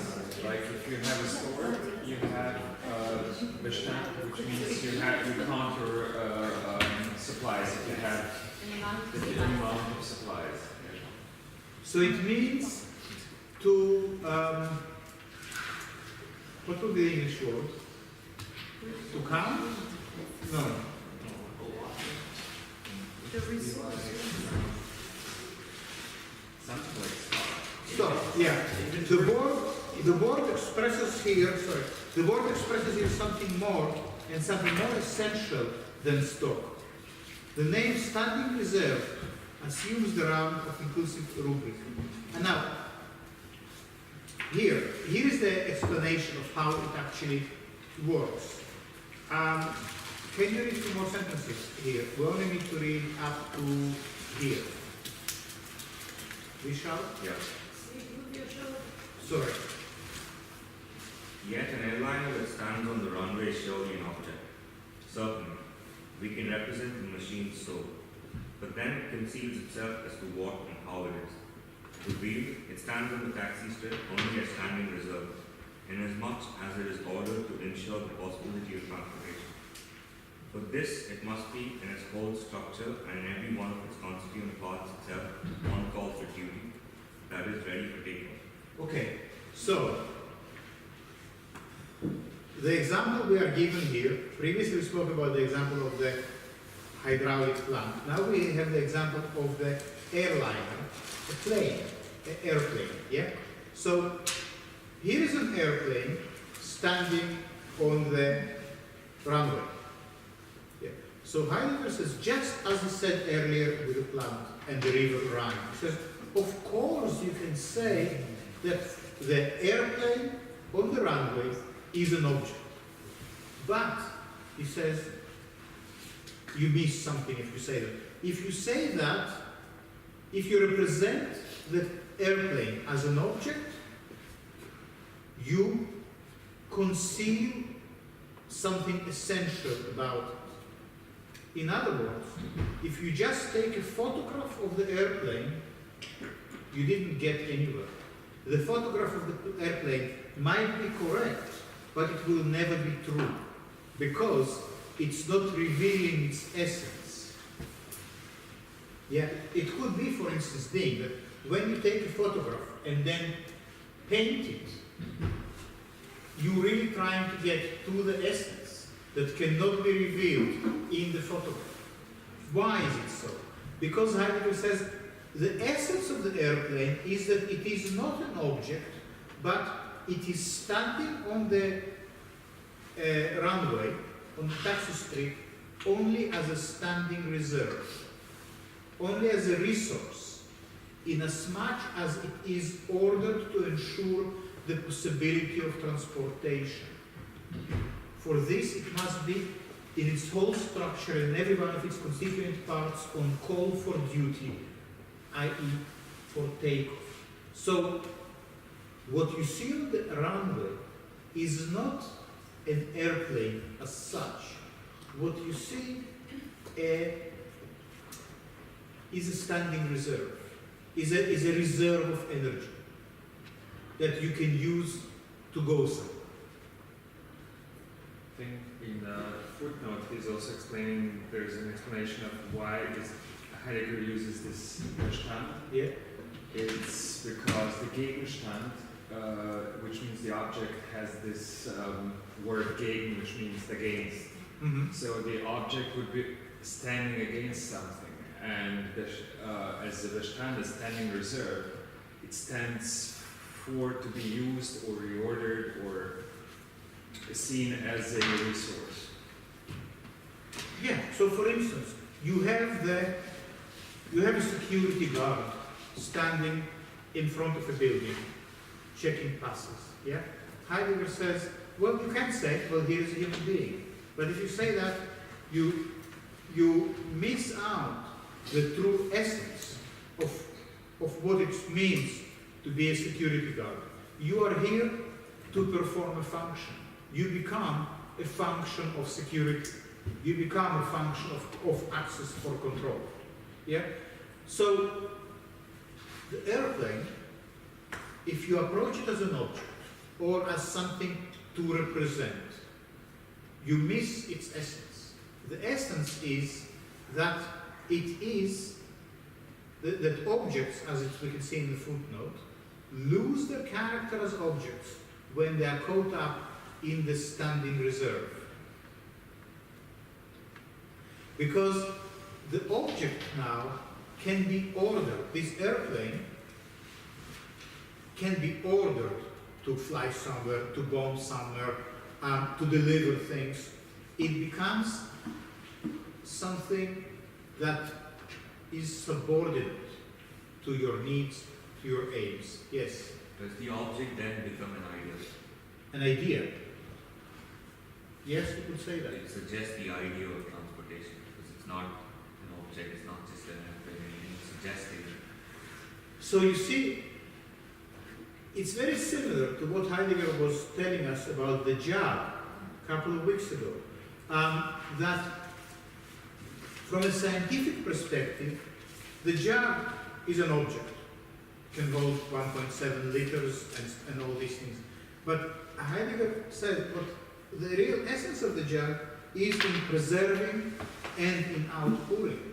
That is getting lost if you look at the jar as an object. Now, moving forward to the 21st century, and here we don't have a jug anymore. What we have on the runway is a big, massive jumbo jet. Yeah? And Heidegger says, okay, let's use the same approach. If we look at the jumbo jet from the perspective of the object that it is, we miss its essence. The essence of the jar was preserving and outpouring and offering and perhaps hospitality and inviting people around and sharing some wine and having a good time. That was the essence of the jar. The essence of the airplane is that it is there, that it is a resource. It is not an object, it is not a thing with any kind of independence or autonomy. It is a resource for you to use. So new technology is about just resource. That's right. New technology is about the resource. Yeah. Yes. What is interesting is we go to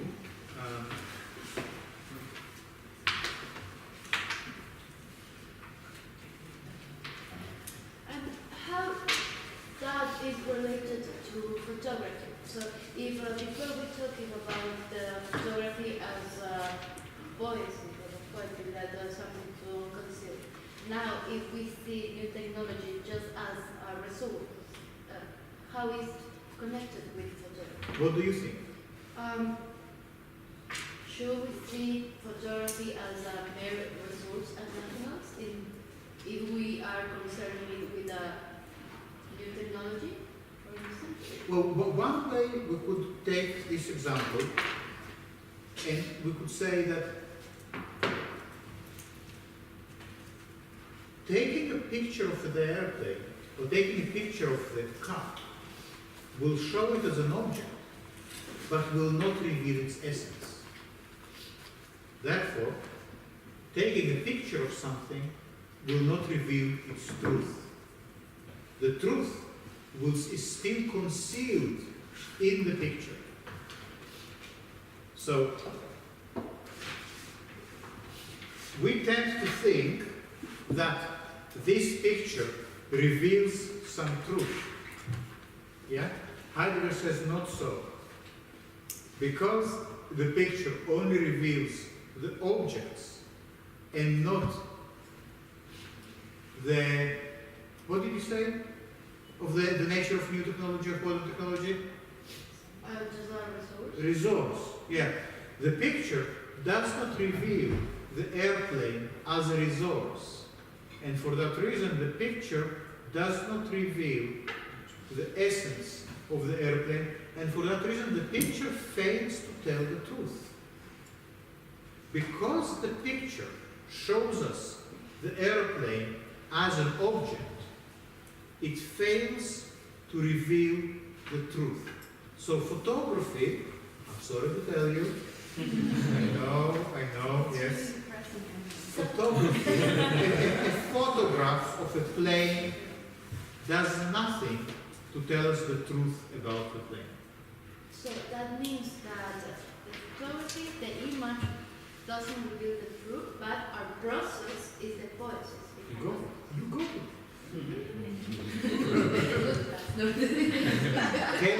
Can you please repeat it? Repeat it. Wait a second. I want people to be pens at the ready. Pens at the ready. Irene. The photography as image is don't reveal nothing, but behind of it, the process is the poesis of it. It's the work. Something can be revealed in the poesis, yeah. The process. Look, Irene, I think, found a way to put these two things together, which is good. It's interesting. It came out of this question, how this, it's all very interesting about the field and the plant and the hydraulics of the windmill, how it helps us in terms of photography. So we get to understand from Heidegger that just representing something does not get us to its essence. To make a representation of something does not get us closer to the truth, because the truth is uncovering. The truth is always in aletheia, in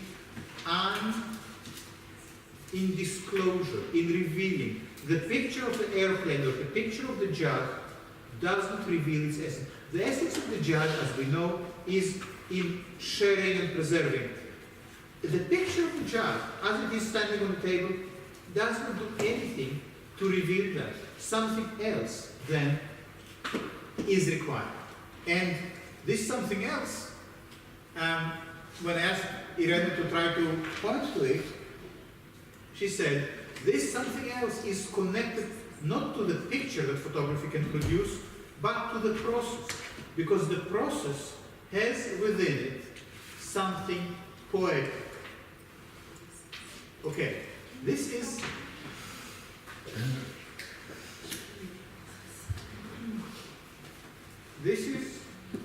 good. Does it make sense? Wow.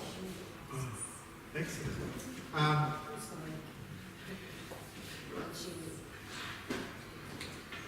So, I mean, what I want you to be absolutely clear, what we're not trying to do here is to somehow give photography bad name. That's not the point. And it's also not at all about photography. It's about representation in general. Representation, Heidegger says, as a way of knowing the world, will only describe some objects, but will not reveal to you the inner truth. You can make a picture of the river Rhine, yeah, but the picture will not tell you that actually there is no river anymore. The river is an energy resource. Yeah, something else is required. As an artist, here you are, as a painter, as any kind of image maker. You are in front of this river, yeah, and you have this emotional connection with the river. You want to make an image. You want your image to reveal some truth, not to be simply a decoration. And Heidegger says, representing the river will not reveal anything. In fact, you will conceal the true essence.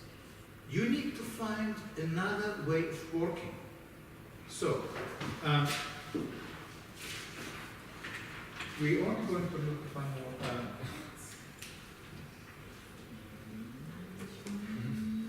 Okay. I want to go with you to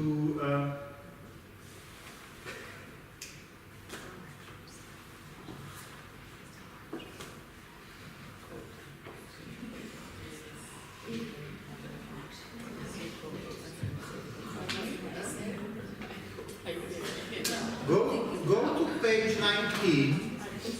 Go to page 19, and can someone read to us who did not read yet? Okay, Ben, please. Read the modern technology paragraph. Modern technology as an ordering revealing is then no merely human being. Therefore, we must take that challenging that sets upon man to order the real as standing reserve in ordinance with the way in which it shows itself. The challenging gathers man into ordering. The gathering concentrates man upon ordering the real as standing reserve. Okay, another one, beautiful Heideggerian paragraph.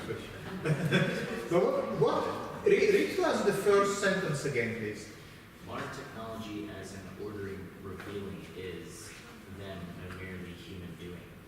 Modern technology as an ordering revealing is then no merely human doing. That's right, yes. What does it mean? Technology is not human. Technology is not only human. Stanley Kubrick, Space Odyssey, the monolith, and then you have technology. So for Kubrick, extraterrestrial interference. Yeah? But for Kubrick, technology also kind of comes from outside. For Heidegger, it's not coming from another planet. It was not delivered by Martians. And yet, technology, modern technology, is not human doing. Technology is not human. Why technology is not human? Because technology is not only means to an end, it's not only something that we use, there is something much more primal. Perhaps one way to understand it is that without technology, there would be no life. Now, arguably, life is not made by humans. We didn't make life. Do you agree with that? Kind of life made us. You agree with that? Okay, so first, life, isn't that interesting? We so much the rulers of the universe, we so much the masters of the world, and yet we are not masters of life. Life makes us and unmakes us as it wills. Yeah? And we stand there completely helpless, waiting for it to decide what to do with us. Life is pre-human. Is that a reasonable thing to say? That life is pre-human. And then, first step. Second step, life is technology. Is it too much of a stretch? Life is a process. There is a technology involved in the making of life. There is technology involved in the making of life. Is it too much of a stretch to say? There is a process in accumulating the energy of the sun in the plant leaf through photosynthesis. There is a technology involved in the inseminating a plant or an animal or a person. There is technology involved in making love. Yeah? There is a process.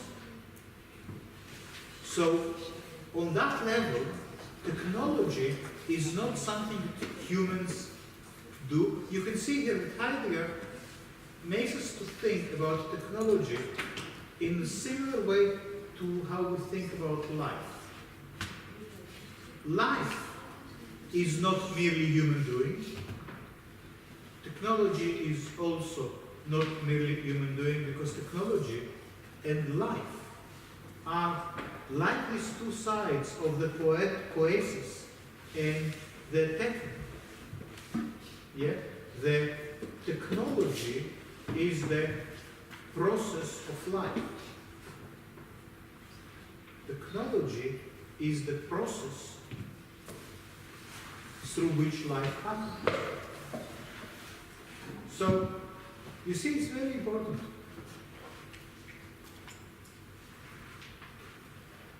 Heidegger is completely non-religious philosopher. But reading him, it sometimes might feel that he appeals to something, kind of deeply spiritual. But he finds that the spiritual, not in this notion of God or something that is external, he finds it in the relationship between life and technology, which for him is the precondition for the human. So you see now why in the very beginning Heidegger would come out and say technology is not just a tool for you to use. It's not just a mean to an end. It's also something that makes you who you are. Yeah? Look at the young people of today, and how the world, or our world, is shaped by the smartphone, by the iPhone, by this brick in your hand. How that is shaping our world. And you can get the sense here that the phone is not just a tool that we use, it's also using us to various ends. It's also making us into someone different. I am different. I'm certainly a different person now than the one I was before I got my smartphone. Yeah. For one thing, there's the whole areas of my life I don't need to memorize anymore because they're stored in my phone. Yeah. But my whole humanity, in terms of my social connections, in terms of my interactions, in terms of my navigating the city,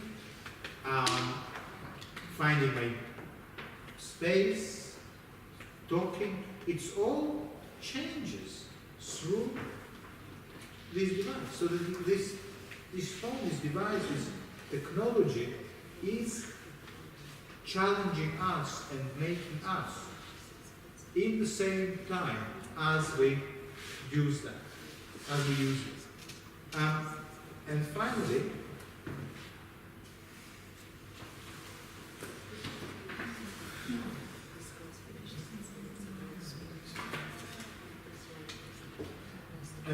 Heidegger is saying on page 21,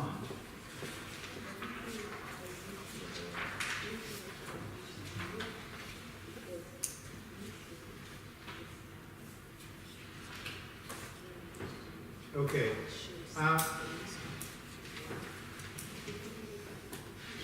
Can someone read it? That would be the last one. Could someone read to us? Dario, could you read that?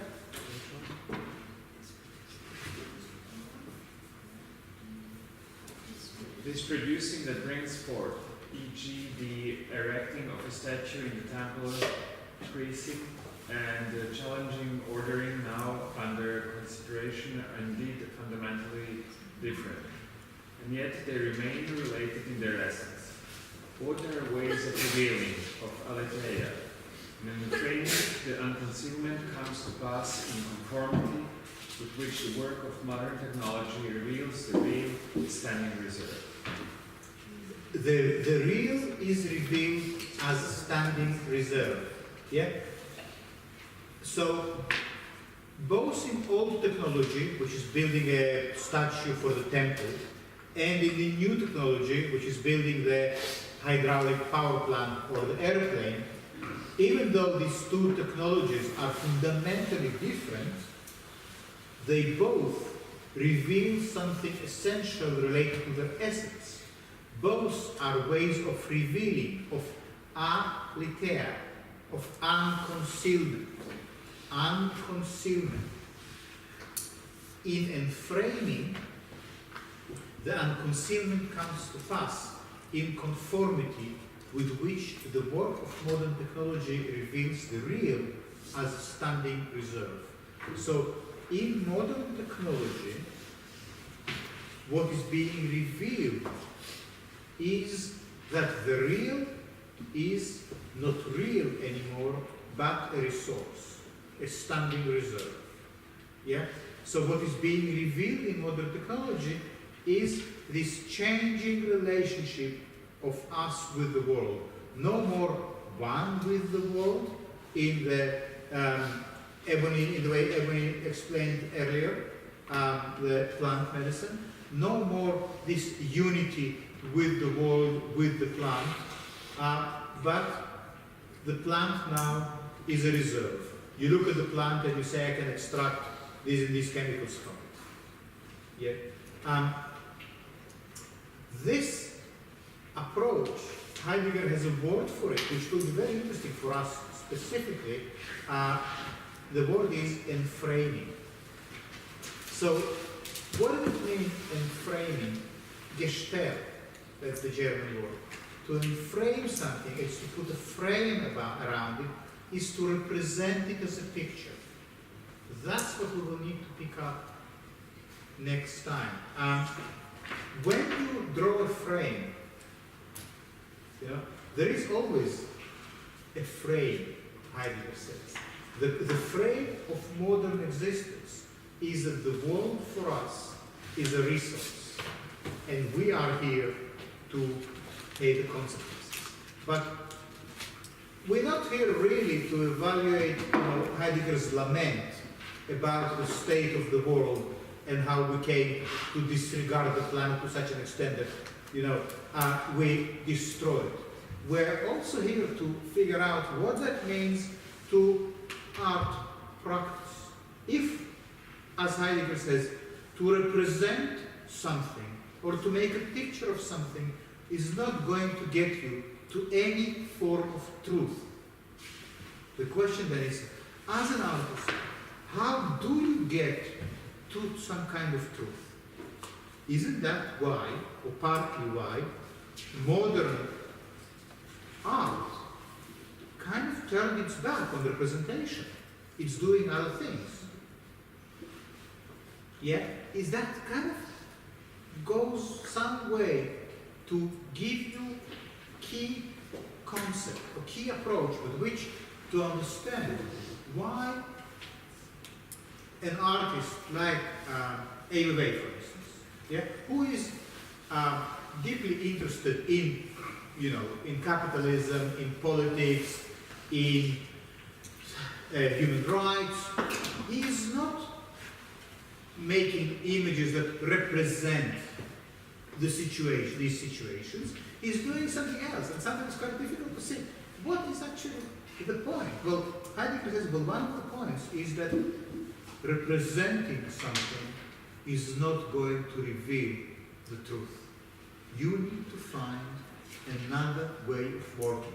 That might be called modern art, that might be called performance. You need to do something else. You need to somehow find a way to bring the process, because Irene, the process is the poetic, because the poetic needs to somehow come forward, and the poetic will not come forward in a representation. So how it will come forward, we might find next week when we read Foucault's introduction to Anti-Oedipus, to the book by Deleuze and Guattari. Yes? What about the saving power? The saving power. The saving power, yes. We don't have time for the saving power, unfortunately, so unless you want to stay and do the saving power. What is the saving power, I don't know. I don't know. Is it? I got completely distressed by the whole text, and when I reached the, when he talks about the saving power, I couldn't really. What is the saving power? That's very good. What is the saving power of Thomas Demar? The essay by Emma Bennett called "The Danger and the Saving Power of Thomas Demar." So what is the, let's first say, what is the danger that Heidegger is talking about? Danger is not to be naive towards it, not to look at This is the danger. This is the danger. Yes. This is the danger that the real becomes a standing reserve. I look at you, I don't see human beings, I don't see that we are all really connected, that we share a common faith. I see you as a resource. You pay my salary. You are something for me to use, to order about. Whether I'm a teacher in the classroom or an officer in the army barracks or a doctor in the hospital or a teacher in the classroom, you are, for me, a resource. Yeah, I look at you and I think, well, how many tables can these people shift in an hour? How many benches can they move down the street, in an hour? How much will be over 8 hours, You become a resource for me. I don't see that we have a shared faith, that I have a responsibility for you and you have a responsibility for me, because we are kind of together in this world. This is the danger, right? The saving grace is exactly the same thing. The saving grace is in realizing where the danger lies. Yeah, that's why Thomas Demand, according to this essay by Bennett, is showing us what happens when we look at the world as a representation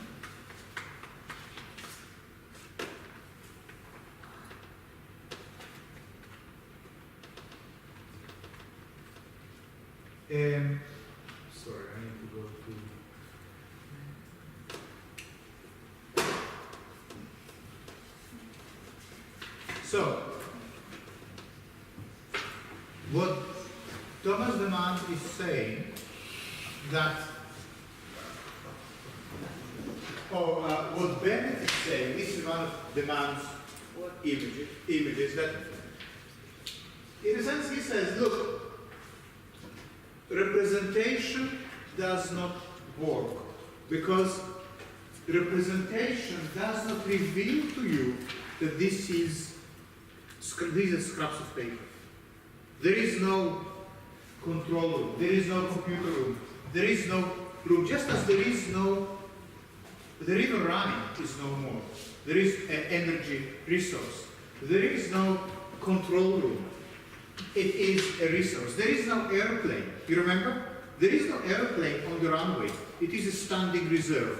It is something there for you to use. Yet the object is just an illusion, according to Heidegger. The object is only a tiny part of what is really going on. Yeah? So, Demand is kind of saying, look, yeah, it doesn't look to you like a control room, or the previous one we looked at, the one we looked at last week, the photocopier room. You think that you got it, that you got the essence of it. This is a scanner, a photocopier room. But guess what? It isn't. What you think is represented is not the truth at all. It's a complete illusion, because this is a sculpture made of little pieces of paper. So the danger is to believe that representation can tell you the truth. The saving grace, Natalia, is to realize that representation can only tell you nothing. That the real essence, that the aletheia, that the revelation has to take place somewhere else. And that something is being revealed in the way this landscape is revealed as being constructed of paper. Because on some level it is a photograph. Just as a photograph of a river Rhine is, if we can understand that this is a fake image, Demand says, you should be able to take this knowledge to any image and understand that it is fake. So this is also, this is just as fake as that is. And that is the saving grace. Okay, thank you. So with that, well done everyone. It was